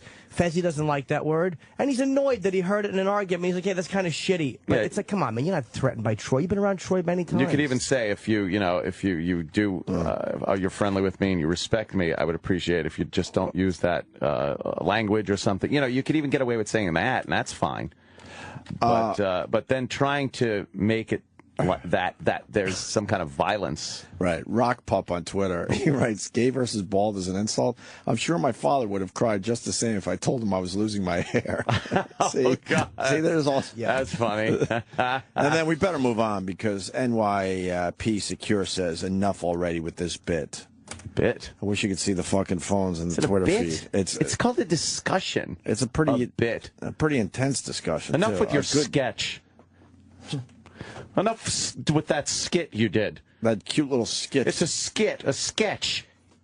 Yeah, for people who don't, it's like, and this is the type of stuff that happens on jobs all the time. People people are enough with this. Every one of you on your job, maybe not to this extent because it's not on the air, but there really is a difference on the air and off the air. Yeah. But everyone has to deal with this language shit at their jobs. You all have this fucking nonsense to deal with. Everyone has an opinion, too. It's all over the place, which I kind of like. This guy writes Moon Rocks Lives, I guess. Calling a guy a faggot in an argument is the same as saying he has a tiny dick. Emasculating. Yeah, it is an emasculating thing. It's emasculating to a straight guy. Yeah. Because you take pride in the fact that you're straight. And I got a big pecker. You're bringing down the small dick guys, though. And then if you pull your dick out to prove that it's not tiny, then people go, wow, you're gay. You bet. Why would you do that? So. Oh, boy.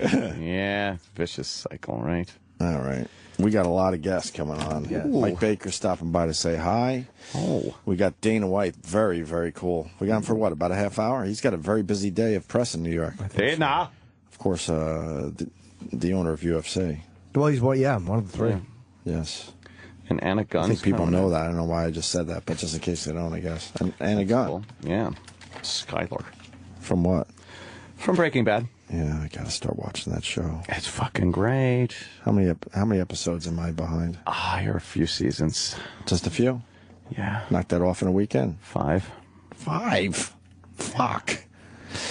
Yeah. And podcast number 12 is up, the Opie and Anthony podcast. We went with the Montreal trip. It's a Montreal highlight podcast from our 2 days up there. And it's only an hour, right? Just about, yeah. A little over an hour, and it's the highlights of our big Montreal trip. So please go and get the Opie and Anthony podcast and turn on to the people that can't afford SiriusXM anymore, because I'm hearing from those people a lot, unfortunately. Yeah. So at least tell those fucking people you could still get a little taste of what we do. A little taste. A little taste. What's the nugget? This week's nugget is the Mars Livewire movie trailer, where he says, I'm the truth sayer. Oh, nice. Wonderful. What's wrong, Jimmy? Just people are so fucking dumb. Oh, no. Will Rickard on Twitter, you dope. Just say you don't want to give up, to me and Anthony, just say you don't want to give up saying that word and leave it at that. That's clearly what this is about. What? First of all, stupid. Clearly? I'm lucky as a stand-up. I'm able to say a lot of things. That's not what this is about. No. That's not what this is about at all. Arguing these language things, which have become the fucking most important thing in our cultural existence. Yeah. And what the whole goddamn country is about is not what, And what no one can really discuss in public. I feel very honored that we are able to sit here and actually have an open discussion about these things. People clam up. They get petrified about even talking about this stuff. Yeah, I think there's a lot of gray area in that whole discussion we had. I really do. But that's what the guy took out of it. Me and Anthony just want to say faggot. Like, say it. Really? After all the points we made and listened to and Ronnie's points, that's what you take out of it, you dumb cocksucker? Not literally. Asshole. He boiled it down to that. Twitter asshole. Good. People aren't assholes on Twitter, though. No. You're mistaken, yeah. They're wonderful people. I'm not mistaken. I'm Mr. Taken. Go ahead. The Opie and Anthony Show.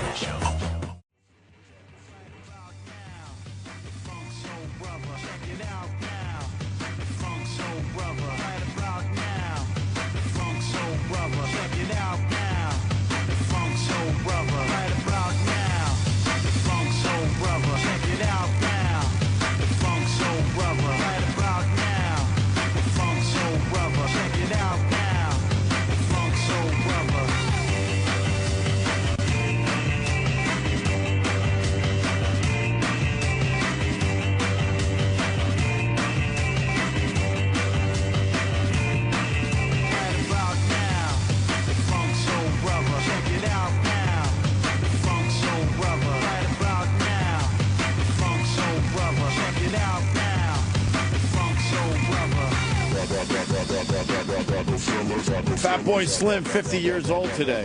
What? The big 5-0. He always looked older than that. We met him at the MTV Music Awards, the day Lady Di Marion did all the interviews that Colin Quinn loves talking about. We interviewed him. Oh, yes, we did. He was in the studio, yeah. I hung out with him. Hung out with him at the bar. He always looked older than he was. Yeah. Nice. 50. Fuck. He looked 50 12 years ago. Rough. Tough life. I like the Fatboy Slim, though. Yeah. You not so much, right? Yeah, it's all right. Just what am I okay. gonna do? Am I going to blast this in my car? Why not? Yeah, why not? All right, when I could be playing some fucking Molly Hatchet. I can't do it. Mike Baker in studio. Mike. Yeah. How are you, man? buddy? How you doing? Fatboy Slim's very good. You like Fatboy? You like Slim? Fatboy? Yeah, I was in the UK living there and working when he was kind of at the height. Oh, wow. His real name's Norman something, isn't it? No, it's Yes. Fatboy. Just Fatboy. Yeah, it is Get named him Fatboy. Fatboy. Yeah, his parents had a sense of humor. I have his genes. He gave us jeans, Fatboy Oh, I Slim thought you jeans. meant you had his jeans. Oh, not his personal ones. Family member. Oh, his jeans. I have his DNA on my gums. As a memento. Yeah, I wanted to have my pants. Oh, that's right. He was in studio once, too. I forgot Yeah, that's what I'm about saying. that. We interviewed him, and he had... I forgot all about that time. Oh, yeah, he brought jeans. That's right. We all got jeans. Mine didn't fit. Mine didn't either, but I might be able to wear them They now. were like a slim fit or Well, something. yeah, now I can probably wear them. You were Fat Boy, now Skinny you're Slim. jeans. Yeah, I can fucking Look at moonwalk you. in them. Skinny jeans by Fatboy Slim. What? Mike, what are you doing, man? Besides coming by what's to going say on? hi. Yeah, well, Hi to thank you, us. by the way. Yeah, this is always a great. We have no much choice. appreciated. You're a very powerful I know. man. I know. I'm coming in today. Okay, good. Yeah, Good. Thank you. You make your own rules. Yeah. No, you know what? Just the usual business, running around. I've been busy. Actually, the only bit of new news is I've been filming a new series for the Travel Channel. Oh, yeah. But they don't have the coordinated promo thing for it yet, so I'm great. not supposed to talk much about it. But it's going to be a great show. It's going to Good for air in you, the fall, and it'll be a lot Is of it fun. a cooking show? It is a cooking show. Yeah. Mike Baker cooks. Exactly. Mike Baker, candlestick maker. Yeah, it's a baking show. That would be interesting. Yeah, Jim Mike Norton's the first Baker. guest on the first episode. We make cupcakes, and it's really very touching. Bites into it. There's a bug in there. Like a little electronic listening device in By a the way, cruller. you bring the number down to 4. Exactly 4 people we now know that do not have television No shows. kidding. Everyone we know has TV shows. I know.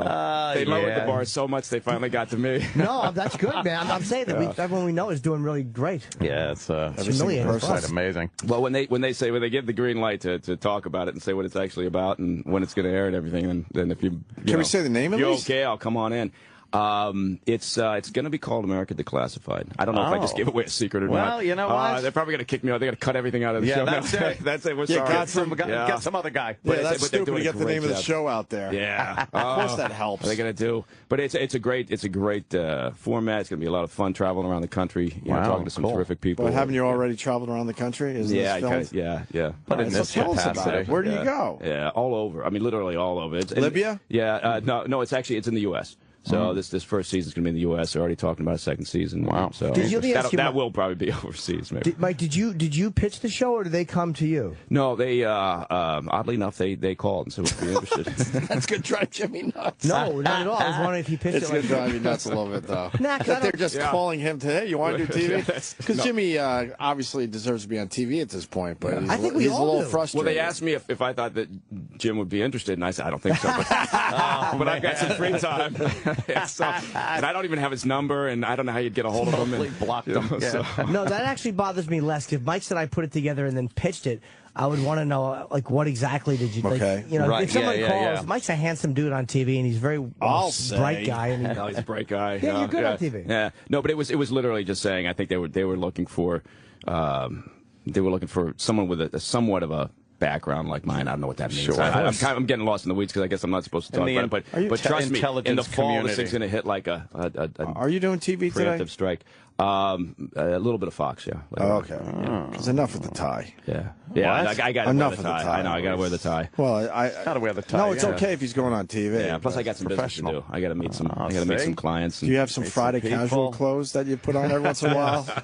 Those Friday casuals. Friday Fraud Investigations Day, and occasionally. Actually, worse than casual day at the office. I know. No, although the manager's dressed down. I moved to Idaho. I don't know if you knew that. Yeah, I did. Yeah, I moved to Idaho. Yeah, and so I rarely wear. I actually had to dig around in my closet and find my ties and suits to come back out to New York. Well, you really wanted to be where TV was. Yeah, yeah, that's the mecca out there. Why? Is Idaho slow? Yeah. Is it slow? No, it's great. It's actually you love it, huh? It's really really good. You have Great family out there? You just more for your my money. My wife's from there. My wife's got family out there, and we always go out there to go. We raft and climb and oh man, ski and that's do all great. that crap and I got 3 little boys. And so before they hit school, I thought now's the time to do it. Yeah. So they're loving it out there. Got a chunk of land. Get up there, get a little bit of land, but Boise, the town that we're in, is a great town, fantastic town. It's a very, it's an interesting place. You think about Idaho, and you think about it going to be very sort of compound-like, That's right? what we think. It's yeah. not like that. But Boise's a university town. It's probably the only liberal part of Idaho, but it makes it interesting, right? So great. Yeah. So anyway, it's really good fun. The people are fantastic. Can't say enough about them. I bet your money. Great. I bet your money goes a long way there too. Right? Well, that was the thing. I came. You know what I did? I came home off the train one day because my main office for diligence for all your information security needs is right here in New York, and so I came off the Metro North, and I lived out in New Canaan, and the train, you know what it's like. The train smelled like piss, and it was hot and humid, and I was kind of watching all these people on the train. Yeah. And I was looking at it, some of them were very good friends, and I was thinking, you get on this 5:30 train heading into Midtown, your kids aren't even awake. You come home at night, and I knew a couple of guys that retired from banking that did that for 30 years. Oof. And so anyway, I'm sitting there one day on the train. I'm thinking about this. I walk into my house. I'm making a drink. And I'm looking at my wife, and I said, I don't think I need to do this from New York. I got a great staff. They keep the trains running on time. Everything's good. I said, all I do is travel. And so within a week, she had the house on the market. Literally inside a week. She wanted house out was on the market. She wanted out too. Yeah. So the whole thing, soup to nuts, took no time at all. It was really man. good. And you're happy you did it. Yeah. Good for you. My boys' kindergarten class this past year, twice a week, they put them on a bus, take them up to the local ski resort, and they go skiing during the day. Man. And I can throw a couple of them in the car. We get in the truck, we drive a mile, and we're fly fishing. Yeah. And, and then I jump on a plane. I can be in New York or Los Angeles or wherever. So. Yeah, you realize, especially in the electronic age, you could do a lot from a distance. From anywhere. You don't have to be in one particular location. You do. It's, I don't get me wrong. I feel, I don't take it for granted. I feel very fortunate. But I've worked my ass off to build up a company, right? I completely busted my ass for the past 10 years or so since I got out of the outfit. But why don't companies fully accept that yet? Where most of their employees absolutely could do their jobs from home. It's like people want to see them at the desk. I know, but why at this point? It's because it gives management comfort. If they walk in and they see everybody sitting at their desks, even if they're doing fuck all, they're just so it makes them feel good about it. Right. And that they're at a certain time. And I remember when I started at the agency, not to bang on, I'm sorry, but when I started at the agency, before we got deployed on training, first time they had to find a place for you. So I came in, I sat down on a desk and dealing with a particular issue overseas. And I remember that the boss said, well, everybody comes in, here at 7:30 or whatever it was. I want everybody here at 7:30. So I came in at 7:30, and everybody was sitting around eating donuts and drinking coffee until about 9 o'clock, and then everybody got down to business. So the next day I come in at 9 o'clock, and he says, what are you doing? I said, well, I can eat donuts at home. I don't need to be here to do that. I'm sure he wanted to hear that from you. And that started my career very well. Yeah. All right, punk. Yeah. But you're absolutely right. They just want to have a little power over you and see your face. Yeah. They want to check up on you, see what you're doing. Well, that's what happened to us. We had an amazing, space to do our radio show, but they needed to see us every day, I guess. So they moved us over here and put us in a smaller spot. That's it. Yeah. No, it gives people a certain level of comfort, and it's just complete bullshit. Yeah. As long as the clients or whatever it is that you're doing, whatever service or whatever you're doing is providing, as long as the clients, the people that are paying you money to do that are happy, that's the only thing that matters. That should, yeah. What do you think about the Bradley Manning verdict? Well, I think he's going to spend a long time in military hard labor. I think that they overstepped with that whole. Yeah. It was a complete mess. People still they had that ad campaign. I am Bradley Manning. Yeah. I hate the I am campaign. I know. Yeah. God. All stolen from Spike Lee, by the way. Was it? Yep. In Malcolm X. Oh. At the end, I am Malcolm X. I am Malcolm X. I am Malcolm X. Yeah. I didn't know that. Yep. That's what it was effective for Malcolm X. It didn't work so well for Bradley Manning. It's not the same thing. I am Bradley Manning. That wasn't good. But no, you know what? That whole idea that he was acquitted, because that was what a lot of people led with. He was acquitted for aiding the enemy, as if that was the was the big charge. Right, that was the big charge. It was never that was never going to be proven. That's a tough thing to prove. But everything else, he was found guilty on, and rightly so. This guy did a tremendous amount of damage. He released a lot of sources and methods, got people really screwed up. I mean, when you start telling our enemies overseas the names of our sources and people cooperating with the U.S. government, it doesn't end well for those people. What was his motivation? Was it money, or was it... You know, for these people, and including Edward Snowden, you know, the guy who's sitting in Moscow, for these people, usually they're just dysfunctional. They didn't get enough hugs. I don't want to oversimplify it, but it's literally, there's a sense of, I'm smarter than you are. You're not paying enough attention to me. You're not giving me enough credit. If you would listen to me, then everything would be fine. That's how we feel. As a radio show. If you just had some secrets to leak, then you could make your point. But no, it's typically that's the way it is, whether you're talking about Snowden, Manning, Hansen, Nicholson, any of the guys who have committed major treason or any sort of act of this sort, whether you want to call it treason or not. I know there's a lot of people that think, oh, well, Snowden's a hero. Yeah. Do you not believe their motivation, whether it's Julian Assange or any? Do you think you're saying? Do you believe that the motivation that they say motivated them at all? No, I've been involved in a number of counterintelligence operations, looking at people that have been screwing us over, and. No, it's just, everybody wants to have a grand explanation for what they do. Right. And they always want to make it seem like it's bigger. And people that are supporting them want to think it's on a bigger stage, some big vision of protecting the Constitution. That's usually, it's almost always crap. And I hate to say that. It sounds very cynical, but that's just the way these people are. It's a very dysfunctional thing to do, if you think about it. It really is. If you think about it, and a lot of times people buy this noble excuse of, I'm helping the people, but you were given a job to do, and certain restrictions were put on that job, and you have to adhere to them, or you're going to pay the consequences. Right. That's it. If you feel your government, and I don't agree with these guys necessarily at all, but if you feel your government is not doing the right thing, or is being duplicitous with its own citizens, when is it appropriate to speak up? Well, at the point where you resign. And at the point where you don't steal classified information, and then you can go to the press, and you can have a sort of a conversation if you want to. You're still going to be hauled in, and there's still going to be consequences, as you said. There's got to be consequences. You're signing agreements that say, if I have the responsibility of holding on to critical information, classified information. Now, don't get me wrong. The government definitely oversteps on classification of information. Look. They definitely overreach. That's a typical thing. They overclassify, but. So if you sign those papers and then you decide, screw it, doesn't matter, I disagree with this. Well, where does that end? Because you get a lot of people in government who, again, will say, well, no, this isn't the way we should run this operation. We should run it this way. So is it all right for that person to go out there and say, no? Because ultimately, you can always fall back. If that excuse is okay, then everything's all right. And we keep lowering that bar. But if it's never applicable, like if you sign those papers and there's always going to be a jail penalty, then what you've said to people is, once you're in this job, no matter what your government does, you cannot step out. You have no recourse. And call them. You have no recourse. Yeah, but I mean, you could take it all of that way, I suppose. Right. And I don't disagree with the sense that, look, if you find out that the government is targeting you guys, I'm not saying that they are, but what do you know? What do you know? Then I, for one, would step out of the government bubble and say, hey, this is wrong. You can't be targeting ONA. Yeah, please. It's not fair. Exactly. No one knows them. Are you telling me that Jim Norton has been working for the government against them for the past 10 years? Damn it. That doesn't seem right.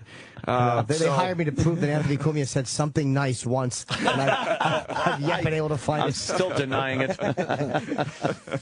Anyway, but no, you're right. You can take it to all the way down the road and say at some point, if you find out that the government is doing something horrendous, then you should have. And okay, when that day comes, and I'm sure that's fine, and you'll do that, and there'll be the public groundswell that say, oh my God, you mean whatever it is, it's so heinous. Yeah. But otherwise, no, there are consequences, and there's consequences for a reason. There's reasons why you have secrets, why you keep secrets. We provided now a great deal of information to the Chinese, to the Russians, to terrorist elements out there about our capabilities within NSA, as an example. Talking about Snowden, Manning, the same thing. Provided a great deal of information about sources and methods of what we're doing overseas in operations.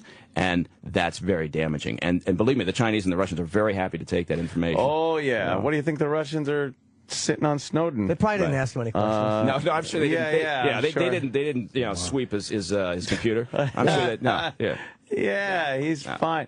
What do you see happening with Snowden? Who wants him? Who doesn't? I tell you, who doesn't want him is President Obama. He has no interest in getting back. If he did, he would have picked up the phone to Xi, the Chinese head of state, when this thing first broke in Hong Kong, and he would have said diplomatically, we want him back. It would have been a head of state to head of state conversation. That's the way those things are done. And yet he acted as if it was beneath him. It was a legal matter, so we'll get some lawyers involved maybe. And when you're dealing with crap like this, it's not just what you say, it's who says it, right? So. And the other leaders pay very close attention to that. It was clear Obama had, just very little interest in this. You think it was too embarrassing? I just think he felt it was beneath him. And I think he still does. I think he probably, sits around and wonders, what's the big deal, in his own way. And I think he have gotten him back by calling China directly? Yeah. Well, people talk about we don't have a huge amount of leverage over China, but that's what you have to do to get him back. Now, would Xi have said, nah, fuck you, you're not going to get him back? Well, there's a chance that would have happened, but would China have blown up the relationship knowing that there would have been that conversation between the two heads of state? Probably not. Yeah, for this guy, it's like, for this guy, exactly. But once that didn't happen. For Charlie M? Yeah. You hung up on Vladimir Putin for Charlie M?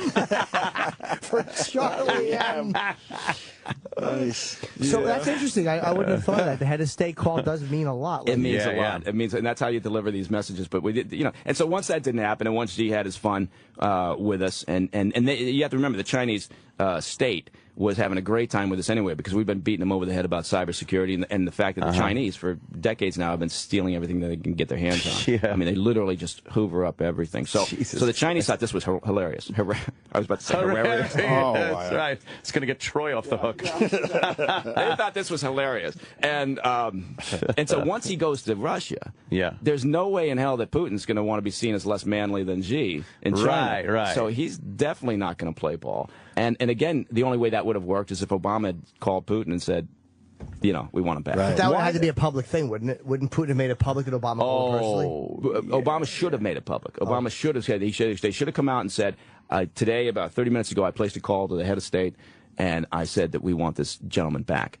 And with Putin, we have little leverage over Russia. When oil's at a certain price, the Russians just don't care. When it drops below a certain price, that's when they start listening to us again. But if we had gone to Russia and said, look, you either give him back, or we're going to have to just kind of rethink parts of our relationship, including this whole missile defense system in Europe that drives Putin crazy. Obama gave that away. He dropped the whole concept after we got our political allies, I'm getting in the weeds on it, to expend their capital with their populations to sell the idea. And then Obama says, nah, we don't need this missile defense thing. So if you went to Putin and said, you know what? We're going to actually take a look at that whole missile defense thing again. Give us him back. Putin would have done it. I mean, Would Putin have thought? Oh, sorry. Okay. No, go ahead. Would Putin have thought that Obama would invest in such or have gone for such an amazingly grand thing over one guy?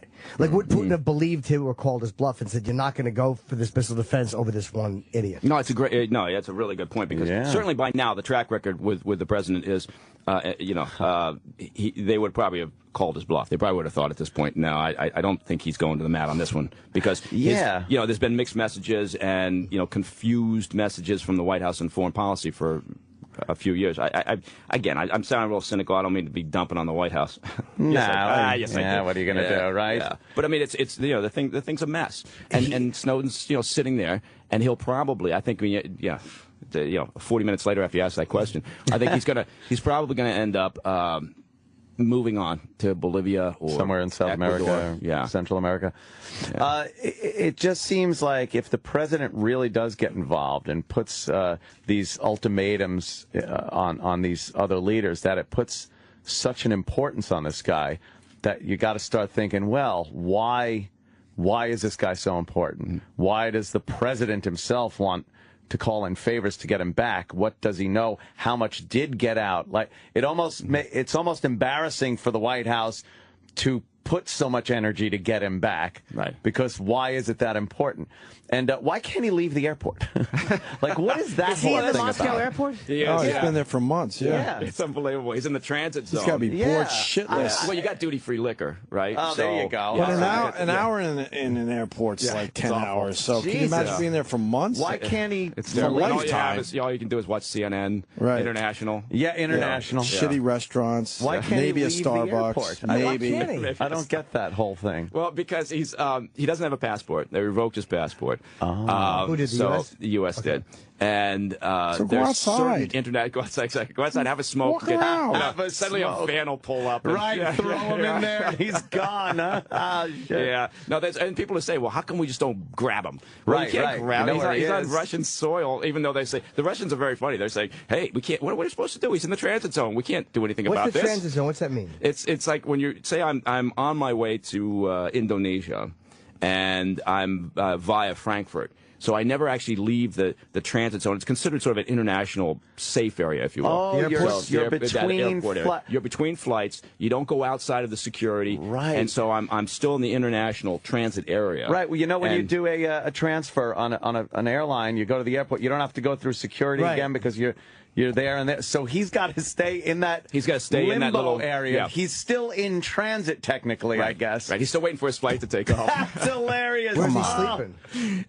You know what? I'm sure because Wikipedia has been providing legal support to him. Not Wikipedia, WikiLeaks has been providing support to him, resources and legal support. Did they give him a little room there? I think they gave him a cot and a hooker or whatever. I don't Cot know. in the Russian. The Russians want him there. Oh yeah. He's already in prison. Why do we need to put him in prison? That sounds awful. Damn, That's actually a good crazy. point. I think it's probably better Just to be in leave him prison. Leave him there. Yeah. Airports suck. They're They the do worst. suck. They do suck. Do you think that any Russians have spoken with him yet? Oh, sure. Yeah, no, the idea that, because this guy was a classic case of failing upwards, right? The reason why he was able to get, people say, how did this happen? How did he get access? Yeah. Well, a couple of reasons. One is we went, after 9/11, we went from, in the intelligence community, what was referred to as a need-to-know basis. Everything's compartmentalized. If you don't have a need to know about a particular operation, then you don't know about it. And that's how you keep secrets. Right. So, but then after 9/11, there was, that big outcry. Oh, my God, how could you guys not have been keeping us safe didn't better? talk to the FBI. Right, all you people are talking. Yeah. So it became a sort of a need to share, a need to play well with others sort of thing.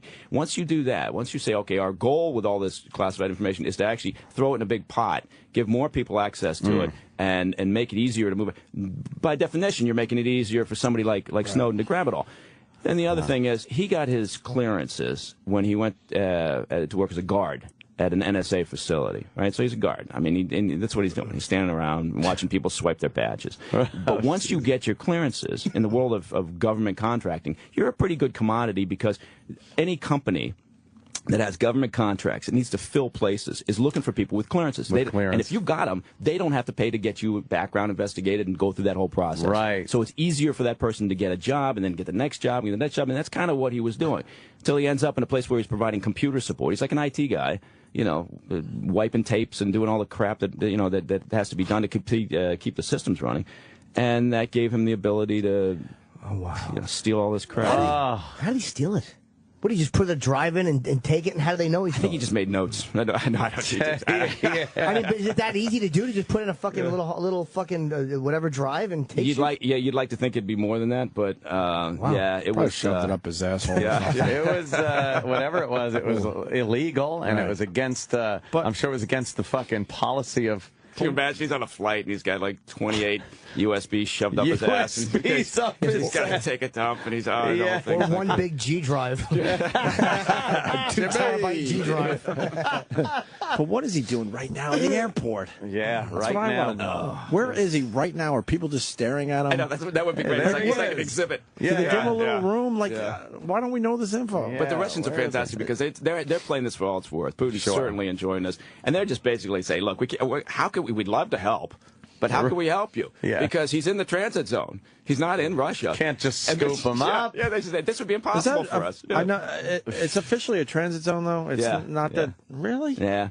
The technicality? So without a passport, he can't leave because how's he going to, he has no way to get his, he doesn't have a visa, he doesn't have, so anyway, I think... So as soon as he walks through security again, then he's fucked. Well, unless he gets granted temporary asylum by the Russians. And that's what he's applied for. So and, officially, no one can touch him in the airport. Theoretically, that's right. But the Russians can and would do what they want to do in their own country. If they wanted to. They would trick him into walking outside to have a cigarette or something. If they wanted to help us, how'd they get Bobby Fischer? They got Bobby Fischer, didn't they? I mean, Bobby... now he's still in the transit zone, too. Yeah, he's stuck. He's playing chess with fucking Snowden. But in Japan, he got fucking nailed. Yeah. Right. They were going to extradite him back, and they didn't. He wound up getting asylum in Reykjavik, in a permanent home in Reykjavik. But how did they nail Bobby Fischer for playing a championship chess match in fucking Yugoslavia in '95, and they can't get this guy? Because he's only smart at chess. When it comes to everything else, he's really stupid. Putin loves alpha mailing anybody, especially our president. It's because it's so easy anyway, but, you know, he's all Mr. Action. Out on horseback, shooting. Pathetic. What a guy. Swimming. Loves taking his shirt off.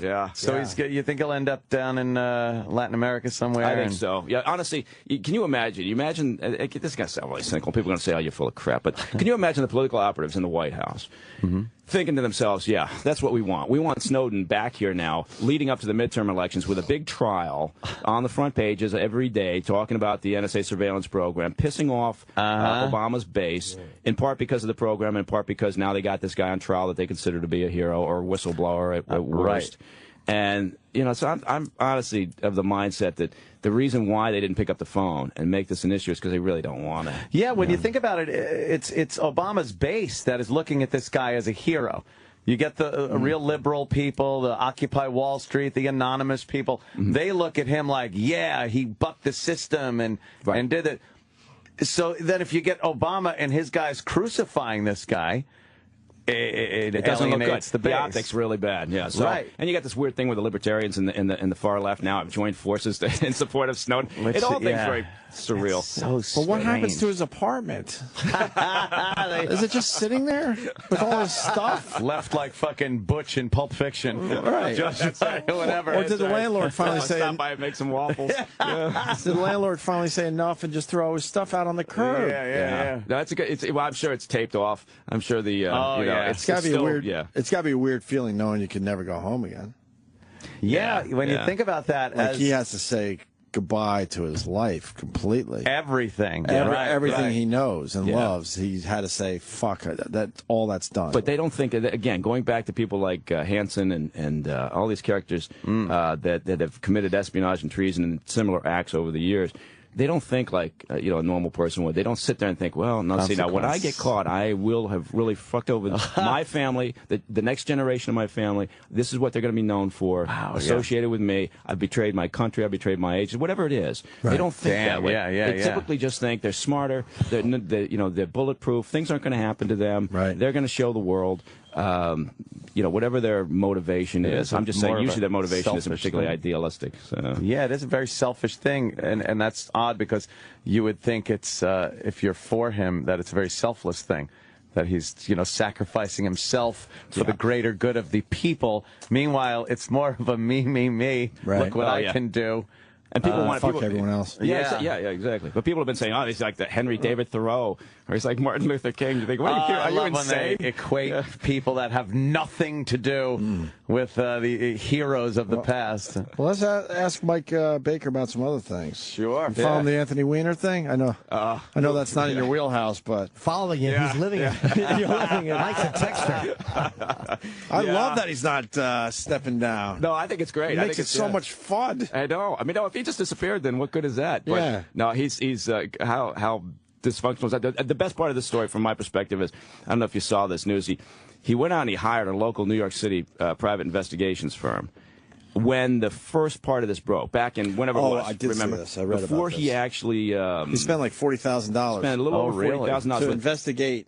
What the fuck? What was going on, right? Knowing the whole time. Exactly, to create a story. Which is creepy, because then you're like, the investigator's going to finally turn to him and go, it's you idiot. Hey, dummy. Right? Yeah. Well, you guys are smart people. And that would take about 5 minutes to find out, right? And then of course you'd be happy to give him an invoice for $40,000 after 5 minutes of work, you know. But the point being is, it also looks like. But people are looking at that like this shows how crazy he is that he spent the $40,000. No, he's trying to cover his ass, obviously. Right. Yeah, and he knew he had to do something, so he's like, oh fuck, I actually got to hire an investigator. He probably, looked for the worst investigator possible in New York City. Find the worst guy. Right. But he had to do that, or people go, why aren't you trying to figure out who's fucking you over here? Exactly. Put him in a weird spot. And then the idea is that there's a potential that he may have spent campaign money to pay for the investigation. So that right there is, now he's gone over from just being incredibly creepy and doing things that, really screwed up to, potentially something really problematic. Maybe the investigator can also find Nicole's real killer. Yeah. That shit. Oh, really? That shit. You're right. I wouldn't even call him creepy, though. I really wouldn't. No. Not really? No, I'm not saying it's nice, but it's not creepy. He's not messaging children. He's not talking about rape. He's just a guy being a pervert. The creepy part is that he got a second chance. He fucking blew that. Right. He was still doing it while he was doing photo shoots with his wife and his brand new kid. Yeah. That's what makes it fucking. Right. And that he won't step down, and that he doesn't seem to think that there's a problem with it. And he doesn't seem to think it's an issue of character. Character and judgment. A lack of good and possibly judgment. an addiction that he probably should try to get. Right. The mayor, you want a mayor of your city that shows that he can assess a situation, find the good and the bad, move toward the good, move on. Yeah, not a guy that has such poor judgment that he did this in his personal life. You can't have that. But do we, even though I know you guys are technically right, it's weird that we put this little thing on politicians when almost all of them are hunks of garbage. If not in a sexual way, then in who they associate. That's why I didn't care about Obama and Jeremiah Wright, because all of them, Jeremiah Wright said some lousy stuff, but is Pat Robertson any better, saying that the U.S. was targeted for 9/11 because we support homosexuality? They all have shit friends, and they're all shit on some level. So, okay, Spitzer did it. Weiner did it. Sanford did it. We're going to go down the line. Clinton did it. Right. How many of them have been pigs before we finally go, hey, this comes with that job? But we were willing to accept the fact he was a pig, though. Yeah. We gave him the second chance, and he was doing okay. He was leading the polls. Right. No, it's honestly, I think you're absolutely right in terms of we've lowered our expectations as to what to expect from public servants. Right. And in all honesty, I was sitting around the other day saying, why doesn't Weiner just go away? Why does he go leave? Go get a job somewhere. We don't want it to leave. No, please stay. It's making our radio show. If we did a due diligence background on Weiner or Spitzer or whomever, and we uncovered that they were doing whatever behavior it was, hookers or the sexting, the guy wouldn't get hired by a company. He wouldn't get hired by a firm. Right. He wouldn't have that chance. And Spitzer, in this outrage, came out and said, I'd have to fire somebody like Weiner if he was up to this sort of behavior. But you're right. It's both sides of the aisle, and it's the fact that we don't seem to be concerned about consequences anymore. We seem to have separated the idea that character actually matters for something. But look, all we have here is the ability to look at someone's record and how they present themselves and take it at face value on trust. When they just blatantly fuck up like this and expose themselves to us, all we can really do is go, well, you screwed up. Look, I know they do too, but at least he's hiding it better than you. I mean, if you want to be completely cynical about it. That's where I'm with Jimmy. And that's the line we have. It's the only one we have, so that's the one we adhere to. They're all pieces of shit. Right. I agree. But this was in the open. Big time in the open. Remember Wide how open. big scandals used to be? Yeah. Now it's kind of like we laugh at them. We're like, we do. look at this guy. And then they used to go away. If there was a scandal, the person would say, oh, geez, and then he would kind of slink away, and you wouldn't This hear one from was him. going away. Gary Hart, where did he go? This one was going away. Yeah, no, you're right. He had the chance. He had to kind of get his shit together. He did blow with bad judgment. He knew.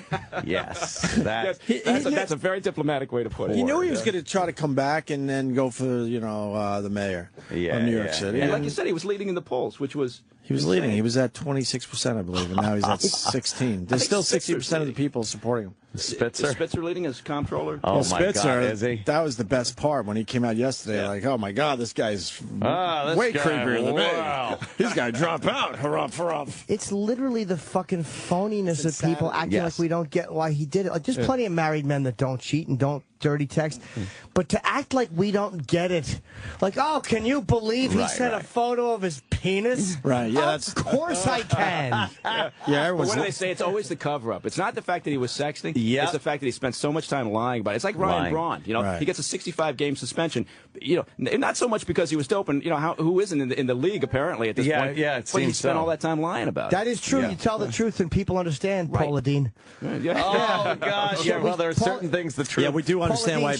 We understand why people lie about Mike Baker for real, because that's not good enough. People still want to fucking hang you. There's still rock, paper, scissors with the truth. Sometimes, ooh. Jimmy's right. Well, I think there are. Paul Dean's a good point. I think there are a couple of subjects out there that you can't fuck with. And you can't. You know, so there's no coming back from some things. Right. Yeah. But Weiner shouldn't be surprised. He really had a second chance, which we do give people. The sex you thing, let a little time go by, you will get a second chance in general, and he knew that was coming, his second chance, and that's why, you know, he fucking simply blew it. Yeah. He didn't get his shit together in time. Sex though, people are willing to forgive that after some time. Yeah, which is odd, but some kind of criminal behavior. Certain communities will forgive criminal behavior. That's been proven. Well, redemption's not a bad. Redemption's a good thing, right? Sure. But it comes a little cheap nowadays in the States. We seem to have compressed the time that it takes. Yeah. As long as you get out there, you apologize with your spouse standing next to you. Yes. You do a couple of things, and you're good. You know. Cool. Yeah. Sticking around. So you know what? I gotta get going. Real? Yeah. I wish I could stick around because that's always my favorite morning when I can just hang out here. There were a couple other things I want to ask you about. It really is fun. We got Dana White coming. Okay. Yeah, I'll definitely make space for him. All right. You guys will have me back to when I get the green light to promote the new show. Absolutely. Oh, please. Yeah. Come on. I'd love to do it. Thanks so much. Yeah, congratulations on the show, Mike. Thank you, man. Thanks so much. We're all big fans. The show's going to be on the Travel Channel. It's called American Declassified, but we'll have more details. Typical of Mike Baker, no real information. Of course.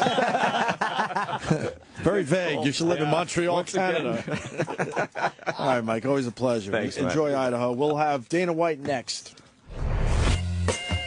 The Opie and Anthony Show.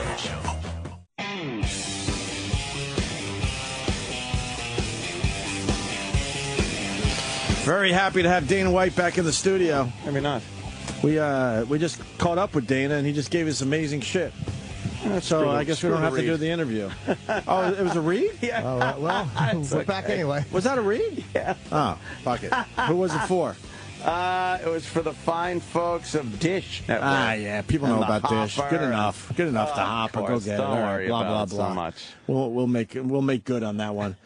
Dana hasn't been in studio in a while. You've been on the phone a bunch of times, and I was telling Dana off air, and I want to say it on air, that every fighter that has come through here they've all been great for us.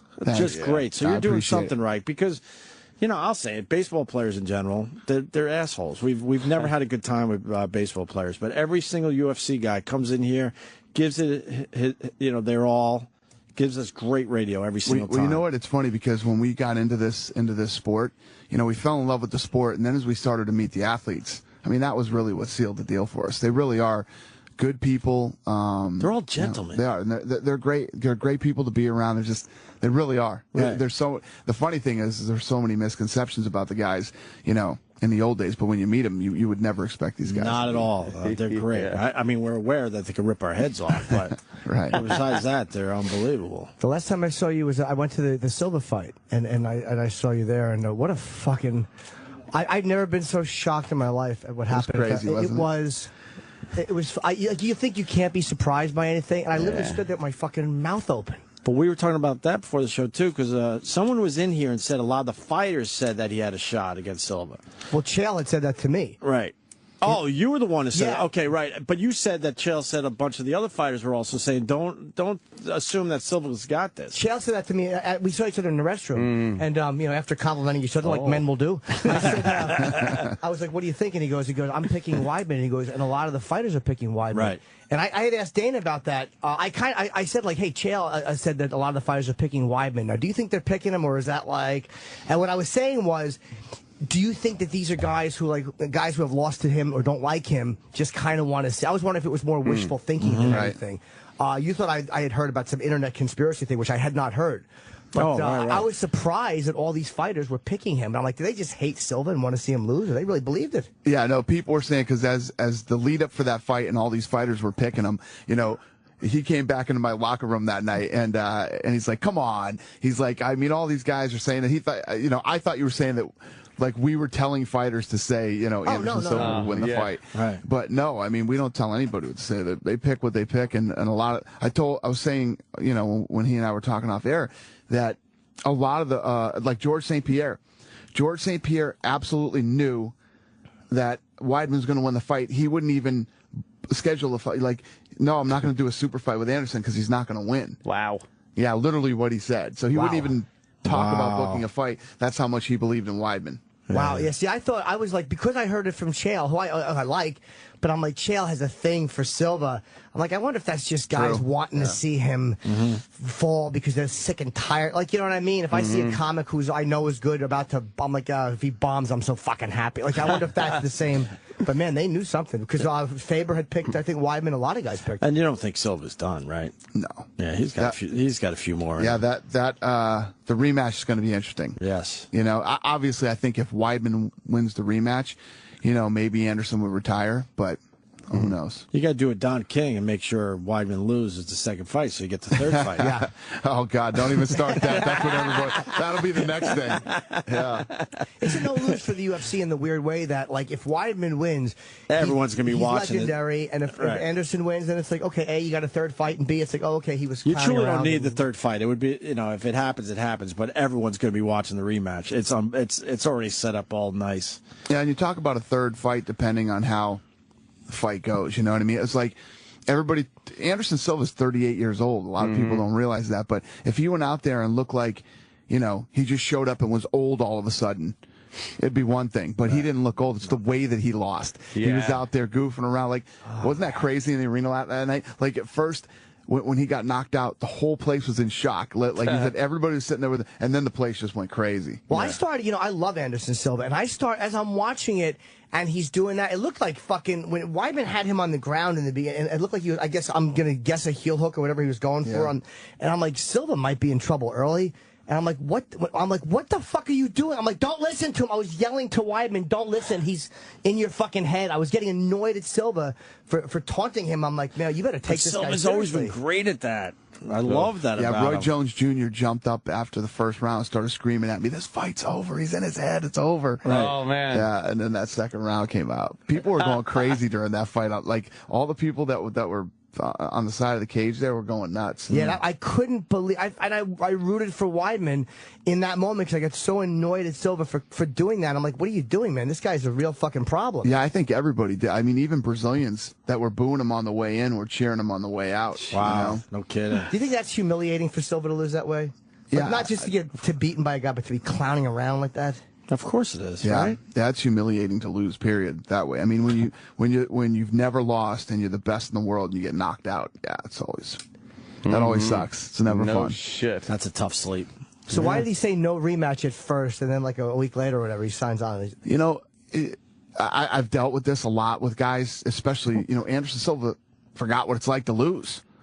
So right when it's over, you're like, yeah, whatever. And then, it sinks in and reality sets in over the next few days. And I met with him. He fought Saturday. I met with him again on Thursday, and he was very ready to fight again. Oh, really? Oh, yeah. You don't want to go out that way. No way. No way. You got to go and give it another shot. I was asking Dana off air about A-Rod. And he started telling me a pretty great story. And I said, stop. I want to hear the rest of it on air. I just asked you about A-Rod and what's going on with him, and then you said that he's like, what? I didn't want to put words in your mouth. I said A-Rod's my man. He always will be, man. Yeah. And I'm a Red Sox fan. It's not a Yankees thing, but I was diagnosed with Meniere's disease, which is basically nerve damage to your inner ear. How do you get that? Did you just born with it? No, you get it from being punched. You get it from being punched. You get it from a lot of cops and military guys get it from the shooting and the loud noise from shooting. A lot of rock stars get it, and guys that are in bands get it. It's basically you do damage to that nerve, and what it does is the nerve starts telling the brain that you're moving when you're not. And when you get these attacks, you literally, I'm telling you, you go down like you got shot by a fucking sniper, man. It's crazy. You go feel down. Nauseous or how you puke. You puke. If you don't close your eyes and get in a dark room, you will puke your brains out. Oh, is it like being like a dizzy feeling? Yeah, no, it's vertical. You start spinning. The room starts spinning. Oh my God, radio guys! Like your worst. I betcha. I'm turning down my headphones. The worst. It's the worst thing you could ever imagine. A lot of people commit suicide to get it. Jesus. Yeah, it's real bad. So there's no cure for it. There's no cure. They try to do things. There's a surgery where they can put a stent in there, and I did that surgery. We saw the video. Yeah. That video was horrific. There's a surgery where they go. It's basically brain surgery, is what it is. They drill through your skull, get inside there, and they insert this tube. And there's another one where they go even deeper, and they cut the nerve itself, and you have to learn how to walk again. Jeez. After they cut that nerve. Oh my God! Now they didn't cut the nerve for you. No, I didn't cut the nerve. I went for the stent, and it actually made me worse. I went from having attacks every once in a while to having attacks every day, and then it also gave me tinnitus. And tinnitus is the constant loud ringing of the ear. Your ear just rings really loud all the time. I had that. That's terrible. I've gotten that. I've gotten the woozy thing too. Really? I've definitely gotten that. Where and sober? Exactly. Oh no! See, no, it was from constantly drinking. Wait a minute. Sorry. No, I've gotten that before where. I'll be working on something, working on some equipment in the downstairs, and I'll have to go like this, maybe turn sideways, and totally disoriented, where you're completely spun around. You got to shut your eyes, go look up, straighten your head out, and then it's gone. But not totally gone, just still a little woozy. That could be. Symptoms of it coming out. How long ago? When's the last time you had? Listen to me talking to him like I'm a doctor. So when was the last time you had these things? This happened for years and years and years, on and off. Oh, really? Yeah. It's terrible. It could be, but when you get this, you're down for hours. Some people are down for days sometimes. Whoa, okay. Yeah, when I would get an attack, I'd be down for 9-10 hours. Oh, wow. Yeah. At what point after surgery did you realize, oh my God, it didn't work? How long did it take you to realize, fuck, it made it worse? A couple months. Oh, a while later, okay. Yeah, well, no, I knew I was, because after that surgery, you recovering from that is brutal. I was still, I literally did that surgery, flew home the next morning, and then flew to Chicago for the UFC on Fox Chicago fight. So I kept right on going. Well, you hit it pretty well because your work ethic everyone knows about. So I can't imagine you being down and out for 9 hours. I was toughing through it. But my life, the year after that happened to me, my life was so different. I literally couldn't do anything, man. I was just down and out. I didn't work out for over a year. Damn. Wow. Yeah, it was driving me crazy. So I was literally at the point where I'd just given up, and I said, this is going to be the rest of my life. This is my life now. Brutal. My quality of life is over. It's just not ever going to be what it was before. So I get a call from A-Rod, and Kobe Bryant had sent him out to Dusseldorf, Germany. His knee and back. They do this stuff out there where they take your blood, and they do what's called spinning. And I'm no doctor, so I can't really explain exactly what they do. But they take your blood, they incubate it, they spin it. And then they inject it back into you 10 hours later. And I got the injection on Sunday. I flew back to Vegas from Germany, and that was Sunday. I landed. I went to bed. Got up. I had to fly to Stanford. I spoke at their business school on Monday, and I didn't really feel any different. Flew back home, worked a little, went to bed, woke up Tuesday morning, and felt like fucking Superman. Jesus. I'm not kidding you, man. I felt like I felt like I could fly to work. I could have flew to work that Tuesday. And from that day on to right now, my life has been exactly the same as it was before I had the surgery. How long ago was this that you got it, the final? I've had, so what happens is when you fly out there, they take so much blood. It's funny because they're sitting there and they're like, do you have a problem, giving blood or whatever? I said, no, it doesn't bother me at all. So I'm sitting there, the girl sticks the needle in me. I'm like, God damn, that hurt. This chick doesn't know what she's doing. I look down, they got a Slurpee straw in my friggin' arm. The needle is so big, and the blood just flies out of your arm. And they literally fill up 3 Fiji bottles, that size. Right. Full of blood. And it literally takes, 30 seconds to fill this whole thing up. They bandage your arm up. I had a huge bruise. This whole inside of my arm became, yellow, black, and blue, and purple, and and then you go hang out in your hotel, kick around Dusseldorf, Germany for 10 hours, and you go back and they give you the shot. And wait, now they incubate some of your blood, obviously not all of it, but they just take that much of your blood and they incubate it and they do something to it. All of it, because they end up making, with the blood they take, they end up making 2 shots. It concentrates down to a certain to 2 little shots, to 2 shots, super shots. Man. Yeah. And what's in those shots? Just your blood? Yeah, your blood and. I can't remember what it's called. I'll get you the book. Yeah, I'll get you the book so you can check it out. But because now Jimmy wants his done. Well, here's the thing. The thing is, here's their philosophy out there, is that as we get older, everything that we have, including some of these diseases that are out there, like Parkinson's and other things, are due to inflammation. Inflammation is what starts to break us down, from arthritis to joint pain to even, they said, what was giving me the attacks with the nerve was inflammation. Inflammation starts to get the nerve irritated. Jeez. And it's just, I'm telling you guys, it's amazing. So the crazy part about this is you have to be referred to these guys. You can't just go out there. You have to be referred. So A-Rod refers me. I fly out there, and my life's been different ever since. It's unbelievable, right? So you didn't have to go back, right? It was that one trip? I flew back. I went back twice. I flew back 3 months later and got the second shot. So I did 2 shots. I did the first one, flew back 3 months later, and got the second one. Oh, when they incubate it down to 2 shots, and they hold one for 3 months? Exactly. Oh, they don't give you both. Yeah. Okay. And the blood that they do is good for 6 months. Mm-hmm. So you got 6 months to get back there to get the second shot. I felt so good. I said, fuck it, I'm going out there. I was going to fly back the next week and do it. So I went out there and got it done. And the funny part of the story is, when you look at who they've helped, George Clooney apparently couldn't lift his shoulders up over his head. Clooney's been out there. Pope John Paul couldn't kneel anymore, so Pope John Paul did it. And it started he had Parkinson's disease, and I guess they get tremors or whatever their attacks are. He was having no attacks before he passed away eventually. And then, golfers, Kevin Durant from OKC, every soccer player out in Europe, and the list goes on of all these people that they all do. Believe. Wow. So you think about healthcare here in the United States, right? And all they want to do here is cut you and put you on pills. They don't really fix anything. They just sort of mask all the problems. These guys are out there actually curing people in Germany. It's the level of medicine there and the level of medicine here is night and day. Why don't they bring it to the States? It's illegal here. I have no idea. I know. Why? If it's working for people. Here's the craziest part. Let me get to this part, right? So Clooney, all these actors and actresses and athletes and all these people, the one thing I never asked is, how much does this cost? Right? Sure. I didn't give a shit. I just wanted to get out there, and if this thing was going to work for me, I'm in, right?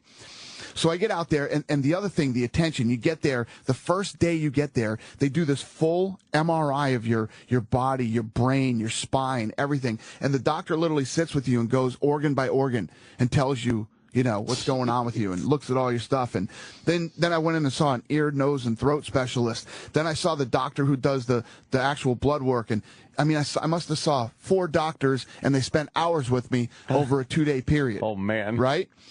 Yeah, so you're thinking, holy shit. So finally he goes through the whole last thing, and they're about to take my blood, and he says, any other questions? And I'm like, yeah. How much does this cost? What's this going to cost? And he goes, we'll take care of that at the end. I go, I'm kind of curious and would like to know right now. So he says, hold on. He goes in the other room, comes back, 7,500 euros. That's it? That's 10 grand. Yeah. 7,500 euros. That's not. So this isn't something that right. you're right, that it's only for the super wealthy can go there and get them. Anybody could do it. If especially anybody who has Meniere's disease, only people who have Meniere's disease know what it's like to go through it. And anybody would come up with 10 grand. If you had to take a loan out to go get your life back, you would do it. And then, they're helping people with Parkinson's. The first guy I called when I landed in the States was Freddie Roach. I told Freddie Roach, Freddie, I'm telling you, go try this thing, man. I don't know if he's done it, but I set him up to do it. I don't know if he has. So have you had an attack since? No, nothing. No, wow, that's I am a miracle. healed, man. I'm like 100%. My life and that whole time that I was going through it, you can't eat salt. You're not allowed to drink alcohol. There's a lot of things that will aggravate it. I've been eating salt and drinking plenty of alcohol, and I'm good. One last question: do you have to go back to keep it up, or you're good? Yeah. Well, what they said is, obviously, ride this thing. First of all, when I went there, they didn't know if it would help me or not. There wasn't like, oh yeah, this is definitely going to help you. Right. Yeah, they didn't know if it would or not, and they said, but I'll tell you what, we'll give this thing a shot. We'll see how it goes. And they said people that they had done who had Meniere's disease had less than one attack a month after doing this thing. So they don't give you any guarantees. They don't say, oh, this is the magic pill. Yeah. Spend your 7,500 euros and this is going to work. Good for you, we have no idea. We'll see. Good for you. But after your second treatment, do they say, like you said, the first one, they say, okay, you got to come back in 3 months. But after that second one, is there a time frame where they say, now we see how it goes? Now we play it by ear. Just ride it out. If anything starts to happen to you again, call us. We'll get you back in and we'll do it again. And how much time since your second one? It's been a while now. I don't know how long. Oh, no. It's been 7 or 8 months. So if worst case scenario, if you got to go once or twice a year, you've gotten your life for once or twice a year. No doubt about it. Pretty fucking amazing. It's amazing. And it's annoying that they won't do it here. There's probably some garbage FDA excuse because, like you said, they want to keep you on pills. And if this is wiping stuff out. Not only that, and you can blame the FDA, but you also got to blame all the fucking litigious United States that we have. So the FDA passes this through, it goes through, somebody sues, and now, it's all about that. So they need every little stamp of approval from the FDA so they don't. So go to Germany, enjoy yourself. Exactly. Yeah, seriously. It's true. It's true, man. Plan a little trip. This place is open 7 days a week. They said weekends it's just packed with Americans. Really? Well, everyone is calling. They're like, give us the website, the place. That's amazing. Everyone wants to book a trip. I do. Well, you got to be referred for this one. Yeah, you have to be referred to them. Yeah. And that's the only place in the world they do it? That's the only place I know of, and that's where everybody's going. And there's places here in the United States because people have said, oh, they do the same thing in the United States. No, they don't. Trust me.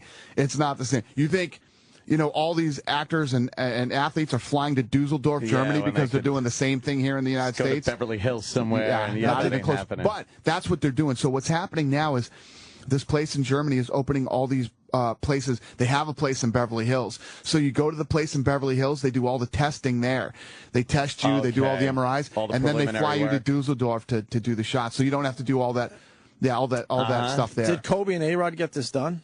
Yeah. For their injuries? Yeah, tons of guys have. And did it make A-Rod hit the ball better? Well, no, it's not about hitting the ball better. It's about his knee and his back were messed up. Right. Yeah, and that's what these guys specialize in. That's what they really do. They're joint and bones and things like that is what they do. In general. Yeah. But as they continue to do more studies, they're finding out that inflammation is the cause to a lot of our problems as we get older. So how do we knock down our inflammation?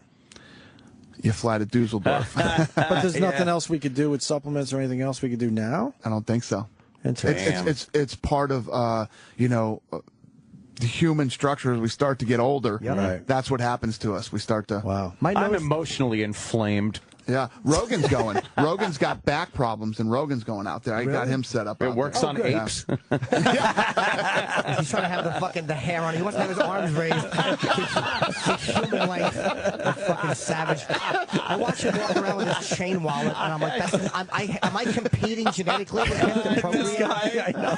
Horrifying. Fucking Joe is the best, man. Yeah. We love Joe, man. Totally. He's fucking great. I'm seeing him doing his podcast. You see his show now? His show just aired with the Bigfoot last Wednesday Thursday, right? Is it on Thursday night? I want to on Sci-Fi. 1.3 million viewers. His first episode. Yeah, a lot of UFC people. So his second episode airs this week. Yeah, he's a blast. And he raises he's a really good talker. Like, I listen to his podcast or when he calls it. And phoners are hard to do. And Joe is just a good talker about whatever you want to discuss. He's really great on the phone. And absolutely. When I say good talker, I don't mean good bullshitter. I mean, he's just a great conversationalist. Yeah. Right? As opposed to me, who just stopped the show by making really an unimportant observation. You'll have fun with his podcast. I love his podcast. He's going to try to get you high, though. Nah, he knows I don't. Yeah. You know what I mean? He's going to try, though. He did it to me. He did it to me too. Did he really? First time in I couldn't even tell you 15 years, I think. Yeah. And he's blowing smoke in my face, and I finally took a baby hit. I'm not gonna overplay this. I took a baby hit, but it set me off. I was like, wow, this isn't bad. I don't mind this. What do you like high?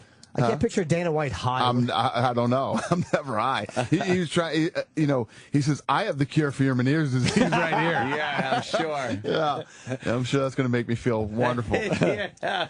So you got the big press conference at 1:00 today, man. Yeah. Is all those guys going to be there? Yeah. We yesterday we were in LA yesterday afternoon, and basically we're doing this world tour because never in the history since we've owned the UFC has the end of the year been so badass. This Saturday night on pay-per-view is the Korean Zombie versus Jose Aldo. That fight. That's going to be a great fight. Where's that taking place? Down in Brazil. Oh, okay. Then we got Ben Henderson. Coming up after that is at the end of August is Ben Henderson versus Anthony Pettis. Then we have Jones versus Gustafsson. And the big beef with Jones is that he's too big for the 205-pound division. It's unfair. He's too big. He's this, he's that. Gustafsson's an inch bigger than he is. Wow. So there you go. Jeez. Then in October we have the best trilogy we've ever had in UFC history with Cain Velasquez versus Junior Dos Santos. And when I say that, Cain Velasquez got knocked out in the first round by Junior Dos Santos in the first fight. Kane annihilated Junior Dos Santos in that second fight, and now here comes the third fight. Although I'll say for that second fight, I was amazed because I think Kane won 5 rounds to none. I really was amazed that Junior did not get knocked out. He took he's that a punishment. Tough dude, man. He looked like an alien after that fight. Yeah. Yeah, he looked like I would have looked after Kane beat him up. But he did not get knocked out, and it went the distance, which I was amazed at.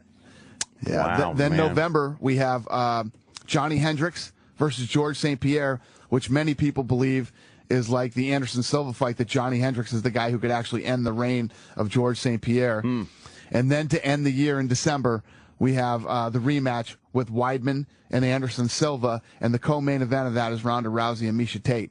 So Jesus. We literally took all these guys on the road, and we're doing this world tour with them. And basically, because my philosophy has always been, everybody wants to watch a great fight, but you got to know the great fight's on. So normally we just go from fight to fight to fight. So we're doing this world tour with all these champions and all these big fights to end the year, and then we'll start promoting them one by one as they start to come. You had a good night on Fox, I thought, too, with fucking Demetrius. How awesome was that fight? Those fucking flyweights are just so unbelievably awesome. entertaining. Yeah, and how about he broke the record. That was the latest finish ever in a title fight in UFC history. So how much time was in the 5th round? There was a minute something left, and he had just got his nose blasted in the 4th round. You see that? His nose was just smashed, and he could have just rode out that 5th round. He goes for an arm bar with a guy who's super dangerous, and getting in that position with a minute something left is pretty ballsy. Yeah. So he pulls off the submission. And the Rory McDonald fight, who I love Rory McDonald because I truly think he looks like a psychopath. He's a frightening guy. And him against Jake was not it wasn't the most exciting fight, but it was like Rogan pointed out, because 2 guys were being a little overcautious and respecting each other too much. Neither one wanted to commit and get fucking pummeled. See, I disagree with that. What happened that night was Ellenberger wasn't on. He didn't do anything to try to win that fight. He threw 5 punches in the first 2 rounds. Wow. Yeah. So the 3rd round, he tried to push it a little bit more. He didn't do anything, and then Rory didn't do anything to try to take advantage of the fact that Ellenberger basically didn't show up that night. Do you think Roy was just trying to outpoint him, knowing he had the fight? Yeah, he knew he could stay on the outside and pick him apart and win an easy fight. And that shit drives me crazy. Oh yeah, do you think Hendricks has, you know, I know Johnny, it's like I like him. He's a big fucking left hand. But it seems like against St. Pierre, man, it's almost like when you get into the thing where you have one thing that everybody looks for, which is like, you know, like Dan Henderson, as great as he is, has that right hand that everybody looks for, or Fedor had that big right. It seems like it's hard for those guys to become champion because everybody, like with Roy Nelson recently, you know, that giant overhand right is coming, and if you can avoid that. Well, I think the difference in this fight is that the biggest problem that people have with George St. Pierre is wrestling. And, you know, this kid is a great wrestler. And you remember the Condit fight? The Condit fight was sick. That was a fucking an amazing fight. Unbelievable. And that's the way Johnny Hendricks fights. You know, there's going to be, they asked yesterday at the press conference in L.A., they asked Johnny Hendricks, well, with this Roy McDonald thing that happened over the weekend, you know, George St. Pierre fights the same exact way. He uses that jab, and, you know, and his length, what are you going to do about it? And he goes, well, let me tell you what. The difference between, you know, what you saw last Saturday and what you'll see in my fight is I'll take a jab all day long to land that big right hand. You know what I mean? He's saying every time George St. Pierre throws, he's going to blast away. And then if they start wrestling, he's a great wrestler too. So that is a fun fight. Were you surprised I was very surprised that Nelson lost the way he did. I mean, he was outpointed. You can't knock him out. But it just seemed like he was tired and sluggish, and it was like, fuck, I wanted to kind of see him get a title shot. A lot of times guys who, you know, the guys who beat Roy Nelson all day long are guys who can box. Guys who can stay on their feet and box and you know, those are the type of guys that beat. Remember what Junior Dos Santos did to him? You know, the guys who can box and have good footwork can pick Roy Nelson apart. Although I do think Cain Velasquez is, and, you know, with all due respect to Silva, I think Cain Velasquez is the best fighter in the UFC. I mean, because again, he's such a big tank, and his cardio is amazing, and he's fast, and he can wrestle. He's just frightening. He is. He's the baddest dude in the world. There's he no really doubt is, about right? it. Yeah. Like, after Dos Santos, I mean, how about him against? I mean, Mark Hunt, I had higher hopes for. Mike Hunt. Hey, would you blow me? Do you need to ask, Ant? Or the other, who else did I want to see fight him? Fucking Cormier, Daniel Cormier. Yeah, Cain Velasquez is one of these guys that when he gets you down on the ground, all he does is just keeps imposing his will and just doing damage, man. He doesn't stop. He just keeps going until he smashes you and you quit. Well, I think that the fights you have coming up are absolutely amazing, and I'm probably going to go to this thing today. Are you really? I think so. Yeah, it's at the Beacon. You should mention it's at the Beacon Theater. It's open to the public too. Beacon Theater, and I think 1 o'clock. Yes, 1 p.m. The big press conference. Who's going to be there today? Let me see. It's going to be obviously Dana. John Jones will be there. Kane, St. Pierre, Ronda Rousey, fucking Junior. Alexander Gustafsson, Johnny Hendricks, and of course Misha Tate will all be there. Jesus, that's an amazing lineup. Yep, the whole crew will be there today. So it was awesome. Exciting. We did LA yesterday. Place was packed. Tons of fans showed up. It was good. People were going crazy. So if you're not doing anything, or you know, I don't think you have to promote it. I think leave work today. Leave work today and come on down. A lot of people are going to be at the Beacon Theater 1 o'clock. I'd like to be introduced to Misha Tate. Yeah, I like her. She have a gentleman friend? Maybe she does, but you can't hit on a girl in the UFC. What do I have to offer? Please. Ronda Rousey was in, and she was very conversational, and someone's like, "Hey, she was great. What am I going to say to her? Yeah. Hi, you want to go to the beach and be embarrassed by me?" Well, we got to take a break.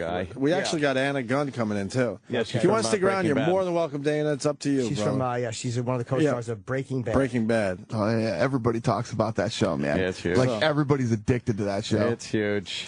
Oh wait, was your birthday today? It was my birthday. Yesterday or the day before. July 28th, whenever that was my birthday. I don't feel bad knowing if you don't. Bob Kelly has texted and he said it was Dana White's birthday. You should say happy birthday. So happy birthday, man. Thank you. Appreciate it. That's great. Yes. All right. Cool, man. We're going to continue maybe with Dana White, maybe not. We'll see what happens. Thanks. This is the Opie and Anthony Show.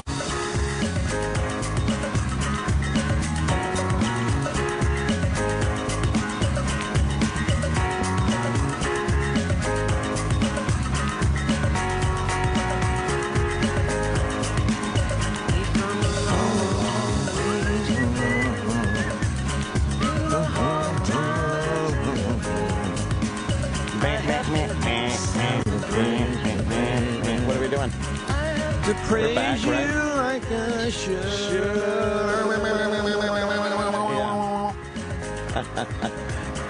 We got Anna Gunn walking into the studio. Hi, Anna. Take a seat. Make yourself comfy. We're actually on the air. Do you mind if I eat a little bit? Oh, eat. Go ahead. You sure? Are you hungry? Oh, kind of hungry. Peckish? I'm a little hungry. Well, she's a beautiful woman. I don't want to be eating in front of her. You know, Look at you all in bright orange. I wanted great. to, wake you guys up a little. Well, that you did. We're awake. That you did. Thank you. Of course, Skyler. Hello. From Breaking Bad. I mean, I've been fully immersed in the show for since the beginning. And what do you say? Because I got to bring up everybody. Seems to want you dead on the show. Not everybody. All right, not everyone. Only those who, who identify with. Go ahead. I just say it's a tribute to your acting. Thank you. Because, sometimes it's like, oh, boy, she's kind of getting in the way of things. That's what it is. I think it's the people who really identify with Walt, and they that's the point of the show. I mean, that's what's brilliant about the show. People really get behind the story of Walt, and they get behind the idea of a guy who's been really pushed down by life and disappointed and has had to take a lot of things that he didn't want in life. And I think that Vince wrote him so brilliantly, and Brian plays him so brilliantly, that people root for him and they cheer for him. And he is both the protagonist and the anti-hero at the same time. Yeah. So it's such a brilliant construct. And then, in a way, Skyler is kind of the antagonist, because she's the one who stands in the way of him doing whatever he wants to do, most of all. Right. And that makes some people kind of pissed off. Yeah, because like the viewers, they see someone like Walter kind of progress through the show from this schleppy kind of guy. Right. And very realistically and gradually, he turned almost out of necessity for every instance of evil that he does. Yeah. It's almost like, well, he wouldn't do that. And then, well, I guess he has to now. Right. Kind of gets caught up in it. I've never seen a character so bad that people root for. I know. So much. And yeah, you get in there, the voice of reason to a point. And people are like, hey, get out of his way. I know. What are you doing? Exactly. It's really bizarre. And we were at first, the writers and Vince and I were like, what is going on? Why are people so upset? Yes. But it really is, I think it's really about that they just want him. They put themselves in him and in his corner so much.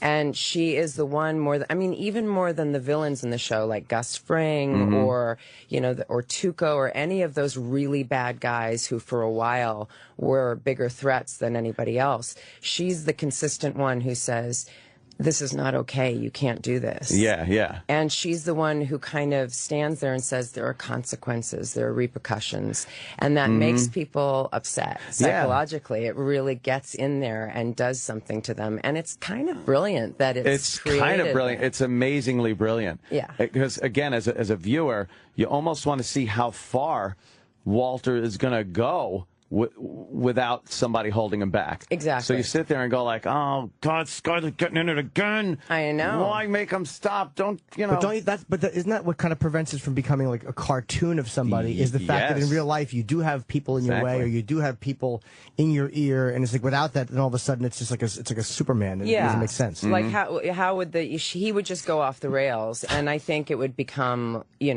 kind of ridiculous. And I think Vince knew that. Yeah. And the other thing was that Vince, from the beginning, he said, I don't want you, like, whenever I'm a pretty emotional person, and I'm a pretty, I'm very, emotions are very much on the surface for me. So when I first found out, for example, about his cancer diagnosis, tears jumped to my eyes, and Vince very specifically said, Skyler is not a person where emotions come to her easily. They're deeply buried in her.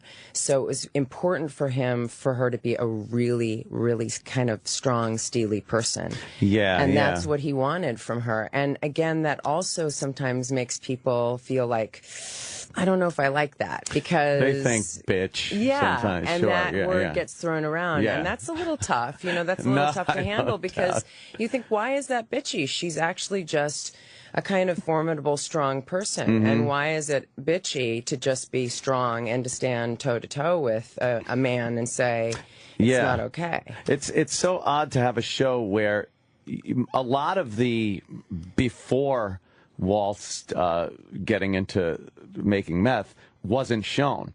But you could see the result of what your lives were during all those years of him just being the teacher, you being the housewife and mother. And you could see, without even having to show it, what it produced and set it up so we could get into the, the unbelievable craziness of what happened. Did you have a backstory that you had to kind of, here's what your life was? Yeah, I mean, Brian and I talked a lot about it because there wasn't much there, but we really kind of created this idea of what drew these people together. And certainly we felt a real attraction and a love between them, but we thought the thing that probably was the biggest attraction between them was their intellect. I think Skylar is as smart as Walt, as intellectually smart as he is. She is his equal in that. Right. And it's also both. It's their downfall as human beings, really. I mean, they think they're kind of smarter than everybody else. Than everyone else. Well, so that's why, in a way, as the show goes on, they become almost like the Macbeths in a way, because they think that they can outsmart everybody else. They think they can create these lies and these and to scenarios. a point, they have been. Obviously things change with the last half of the last season coming up. This is it, obviously. I was so lucky. I got an advanced copy of the first episode of this. I loved it. Don't worry, no spoilers, people. It was nice of you to put it online, too. Yeah, right. People were saying that. They're like, come on, put that up online. I'm like, you don't think I want another one maybe at some point? Exactly. Be like, here's another one. I am not saying anything or doing. But it is totally in line with everything that the magnificence that's been the show up till now.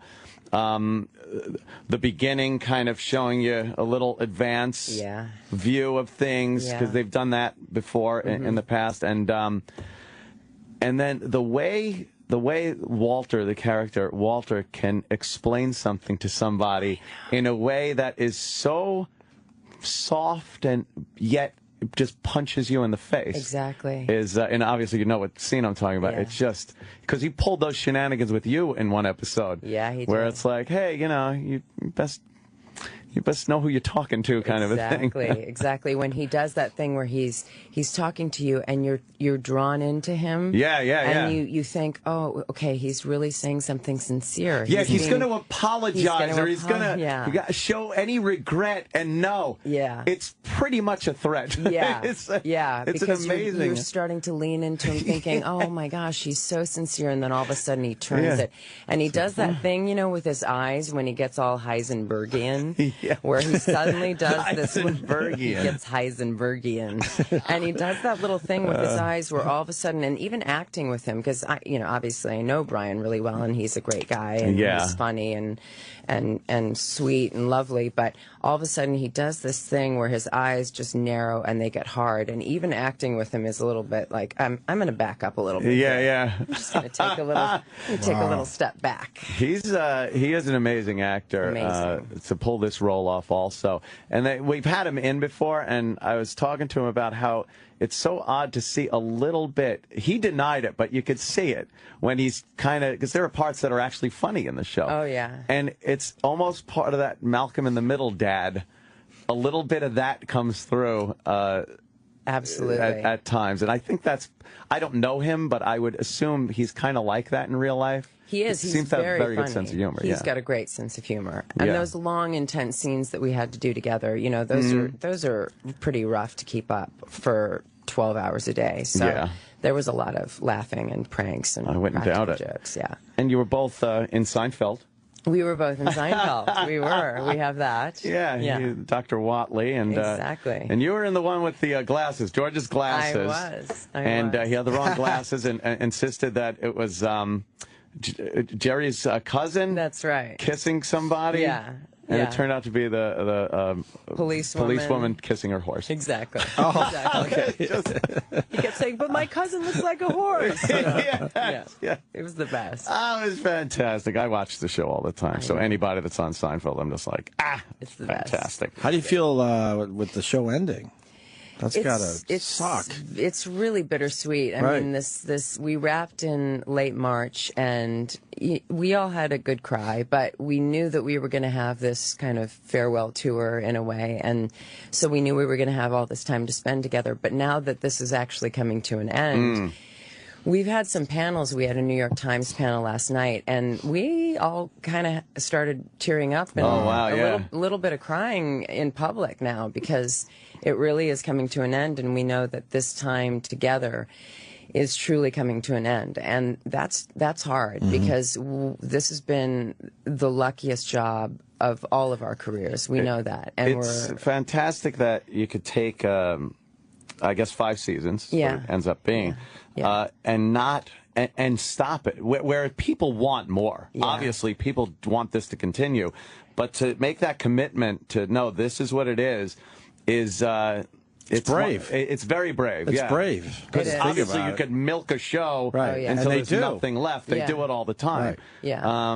But it seems like the perfect length for this to turn around and from talking. Wouldn't 6 seasons be the perfect? Just one more. One more just time. One more. It's sort of like it is 6 because 5 is drawn out. 5.5. 5.5. It's almost like 6. I know that just from having done like little teeny episode work and stuff, you get attached to people quickly. Like, you form a weird bond with people you do see. If you're there for more than one day, it's like you see each other craft services, and you're like all of a sudden like, hey, you're pals. And then they go on to much bigger things, and they feel no connection. But I can't imagine doing season after season with the same people and then having to call it quits. It's a rough way to. It's rough. It's true. But the last day when I wrapped, Brian and Aaron and I had a group hug, and there was a little bit of crying. But then Brian said, just think in 6 months we won't remember each other's names. He's such a funny guy.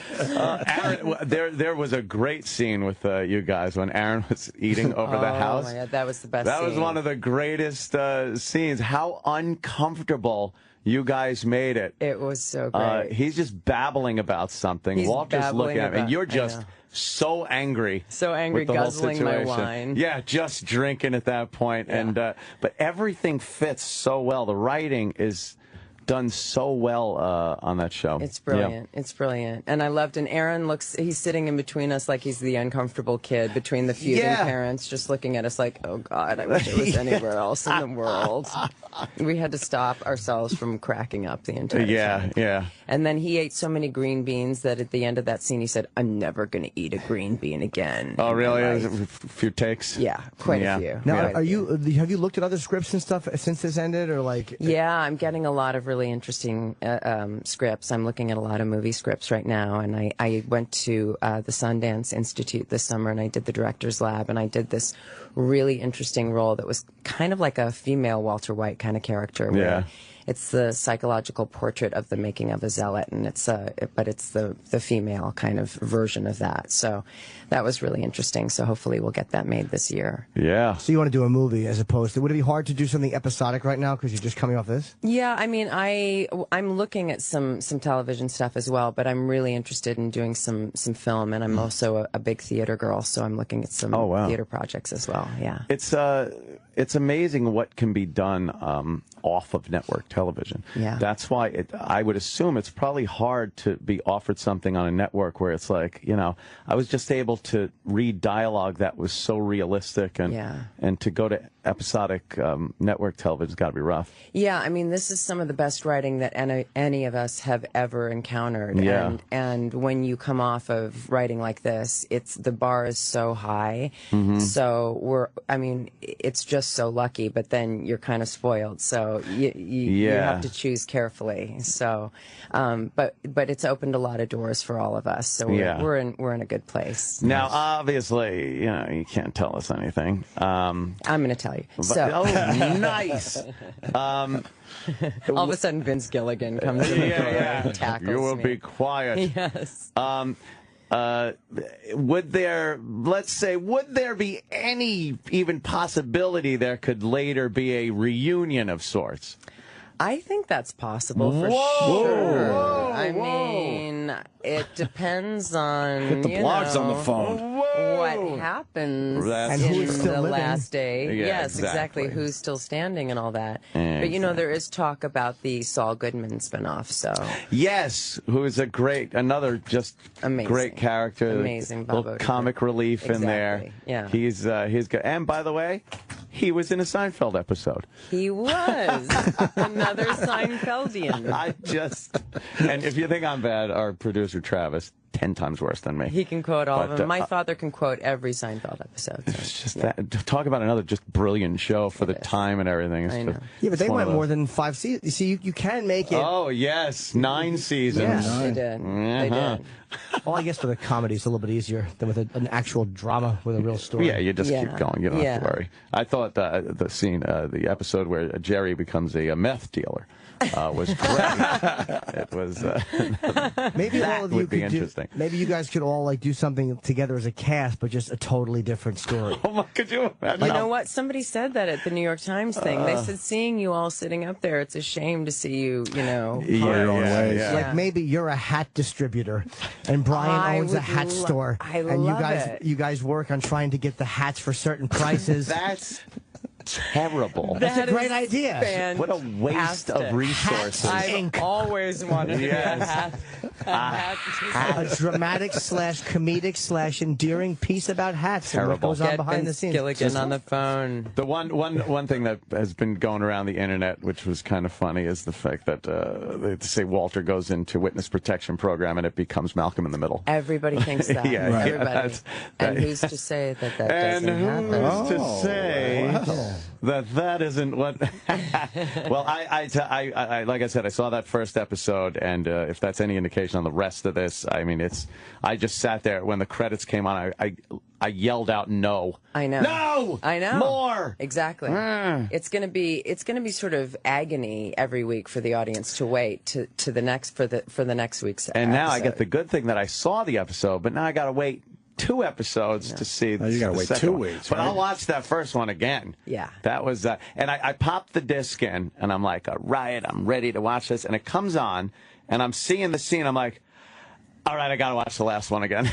So I had to pull it out because they screw with you. Yeah. Yes, So I had to watch the last season's last episode, and they're going because they always start off these shows with something that you don't think makes any sense. Exactly. You're looking at a flower. You're looking at that. And this one, you're just seeing skateboards. Right. Skateboards. And you're like, all right, why am I seeing this? Yes. Did I miss something? Yeah. And it all makes sense. And it's fantastic. It's great. And it launches, I mean, it's like they don't ease you into this since you've seen that first one. Oh. They shoot you off like a rocket. Right away, you're like, what is going? And that scene where she drops the grocery. I'm like, that's great. You're loving that you have inside info. Oh, it's the best. You're loving it. I love it. Are you feeling resentful right now? Yes, but for many other reasons. Where do we begin, Anna? You got 2 hours? Great. When does this premiere now? It premieres August 11th. August 11th. Yes. Sunday, 9 AMC. That's of right. Of course, Skylar, Anna Gunn. Thanks so much for coming in. Thank you. You're a doll and a love. Thank you. Thanks so much. I think we're done Jimmy? for You got today. something to plug? See you guys tomorrow. That's it, huh? Thanks again, Anna. Thank you.